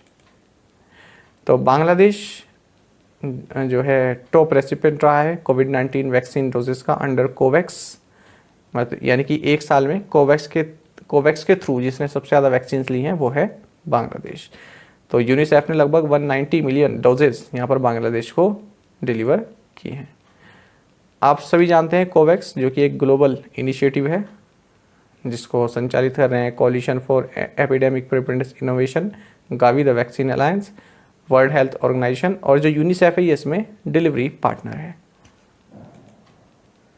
बाकी बांग्लादेश से संबंधित हमने करंट अफेयर्स ये देखे कि इंडिया और बांग्लादेश ने एक नई पैसेंजर ट्रेन सर्विस को फ्लैग ऑफ किया है, हरी झंडी दिखाई है, यह है मिताली एक्सप्रेस। साथ ही हमने देखा कि Mumbai international film festival of India में बांग्लादेश कंट्री ऑफ फोकस है। Union minister for fisheries, animal husbandry and dairying, नाम आपको बताना है, इनोग्रेटेड द उन्नत पशुधन सशक्त किसान conclave, the conclave of 75 entrepreneurs and exhibition of 75 indigenous live stock breeds in new Delhi. तो देखिए, केंद्रीय मत्स्य पालन, पशुपालन और डेयरी मंत्री का नाम बताइए जिन्होंने नई दिल्ली में उन्नत पशुधन सशक्त किसान कॉन्क्लेव 75 उद्यमियों का सम्मेलन और 75 स्वदेशी पशुधन नस्लों की प्रदर्शनी का उद्घाटन किया। ऑप्शंस आपके सामने हैं। सही आंसर ऑप्शन सी रहेगा, परसोत्तम रुपाला। तो एक बात तो आपको यही जाननी चाहिए कि परसोत्तम रुपाला कौन है। Union minister for fisheries, animal husbandry and dairying है। तो इन्होंने न्यू दिल्ली में उन्नत पशुधन सशक्त किसान कॉन्क्लेव का उद्घाटन किया है।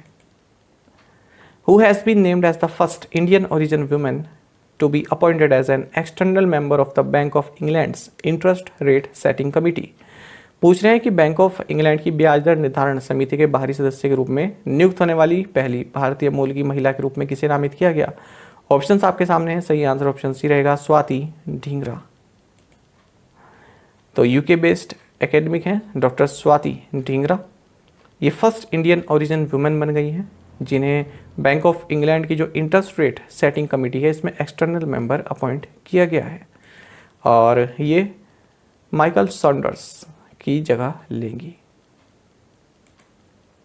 Which state government signed an MOU with the India post payments bank for pensioners digital life certificate? किस राज्य सरकार ने पेंशन भोगियों के डिजिटल जीवन प्रमाण पत्र के लिए इंडिया पोस्ट पेमेंट बैंक के साथ समझौता ज्ञापन पर हस्ताक्षर किए? ऑप्शंस आपके सामने हैं। सही आंसर ऑप्शन सी रहेगा, तमिलनाडु। तो तमिलनाडु गवर्नमेंट ने MOU यानी कि मेमोरेंडम ऑफ अंडरस्टैंडिंग साइन किया है इंडिया पोस्ट पेमेंट्स बैंक के साथ। तो इसके तहत जो आपका पोस्टल डिपार्टमेंट है तो इसकी जो डोर स्टेप सर्विसेज है तो उनकी सहायता से जो पेंशनर्स हैं उनके घर से ही लाइफ सर्टिफिकेट ऑब्टेन किया जाएगा। यानी कि ऑब्टेन करने का काम किसका रहेगा? पोस्टल डिपार्टमेंट का। तो इसी के लिए तमिलनाडु गवर्नमेंट ने यहाँ पर एक MOU साइन किया है। तो घर से ही जो है पेंशनर्स के जो लाइफ सर्टिफिकेट जो है वो ले लिए जाएंगे। बाकी आप जानते हैं कि तमिलनाडु संबंधित करंट अफेयर्स हमने पढ़े कि तमिलनाडु ने डिसाइड किया है कि 18 दिसंबर को हर साल माइनॉरिटीज़ राइट्स डे के रूप में हम मनाएंगे। तमिलनाडु के CM ने कावल उथावी ऐप लॉन्च किया है फॉर पब्लिक ड्यूरिंग इमरजेंसी। साथ ही हमने ये भी देखा कि 71st senior national basketball championship में तमिलनाडु ने पंजाब को हराया है मेंस के फाइनल में। बात करें यदि हम इंडिया पोस्ट पेमेंट बैंक की तो यहाँ पर कैबिनेट ने 820 करोड़ रुपए की financial support India post payment bank के लिए अप्रूव की है, हाल ही में की है, महत्वपूर्ण है। और दूसरा ये कि इंडिया पोस्ट पेमेंट बैंक ने फिनक्लूवेशन लॉन्च किया है। तो ये सभी हमने MCQ फॉर्मेट में भी पढ़े हुए हैं और एक्सप्लेनेशन के साथ भी पढ़े हुए हैं। बाकी बात करें इंडिया पोस्ट पेमेंट बैंक की, आप सभी जानते हैं न्यू दिल्ली में है और department of post ministry of communication के तहत इसको इस्टेब्लिश किया गया और गवर्नमेंट ऑफ इंडिया द्वारा 100% ओन्ड है और इसको प्राइम मिनिस्टर नरेंद्र मोदी द्वारा 1 सितंबर 2018 को लॉन्च किया गया था। जे वेंकटरामन इसके MD एंड CEO है। Name the director of Ruchi food line who has been presented the Times business award 2022। Ruchi food line के निदेशक का नाम बताइए जिन्हें टाइम्स बिजनेस अवार्ड 2022 प्रदान किया गया। ऑप्शन आपके सामने है। सही आंसर ऑप्शन भी रहेगा, रश्मि साहू। तो director of Ruchi food line Rashmi Sahu. इन्हें eastern India's leading ready to eat brand इस कैटेगरी में टाइम्स बिजनेस अवार्ड 2022 दिया गया है। Which state has reported the highest accident severity rate as per the latest report Road Accidents in India 2020? नवीनतम report Bharat में सड़क दुर्घटनाएं 2020 के अनुसार किस राज्य ने उच्चतम दुर्घटना गंभीरता दर दर्ज की है? ऑप्शंस आपके सामने है। सही आंसर ऑप्शन भी रहेगा, Mizoram.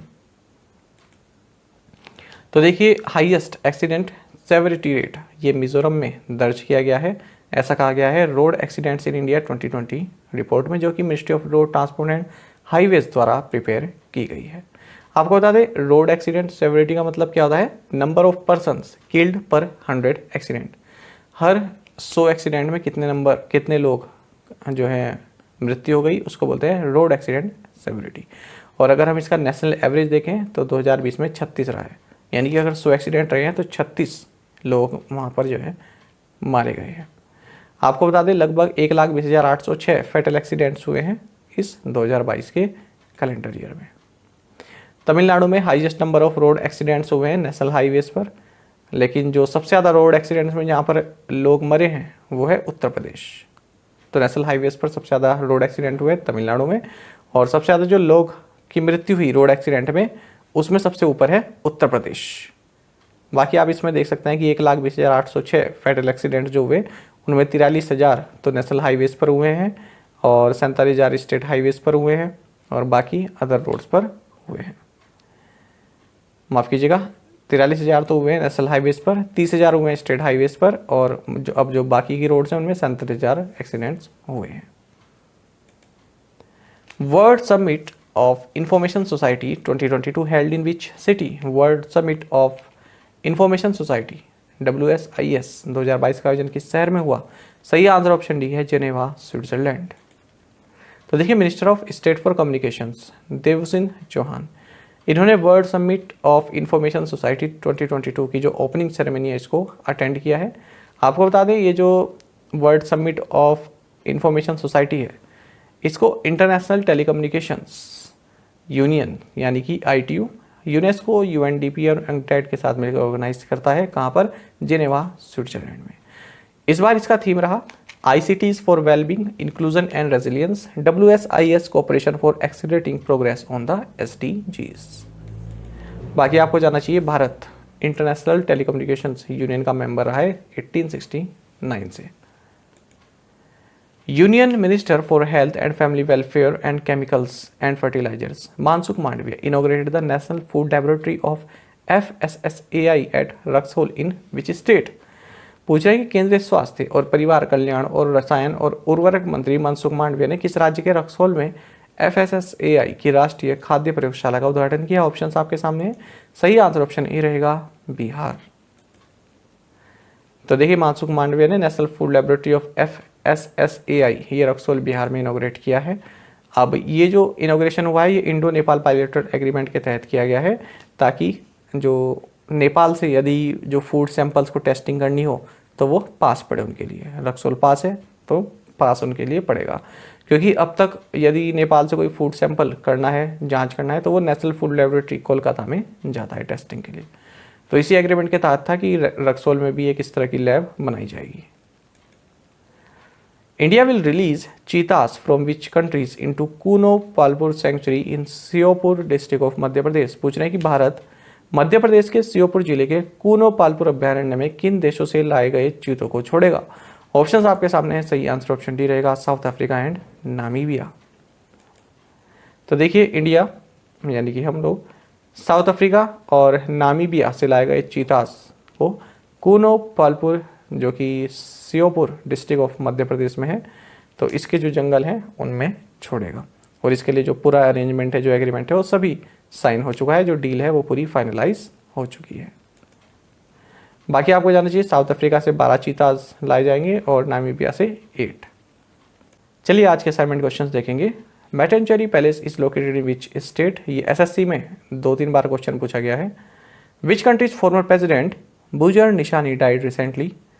Name the Indian navy vice chief who received the Param Vishisht Seva medal recently?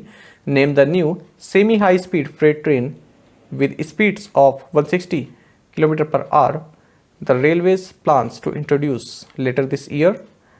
The financial sector assessment program is a joint program of the International Monetary Fund and the World Bank.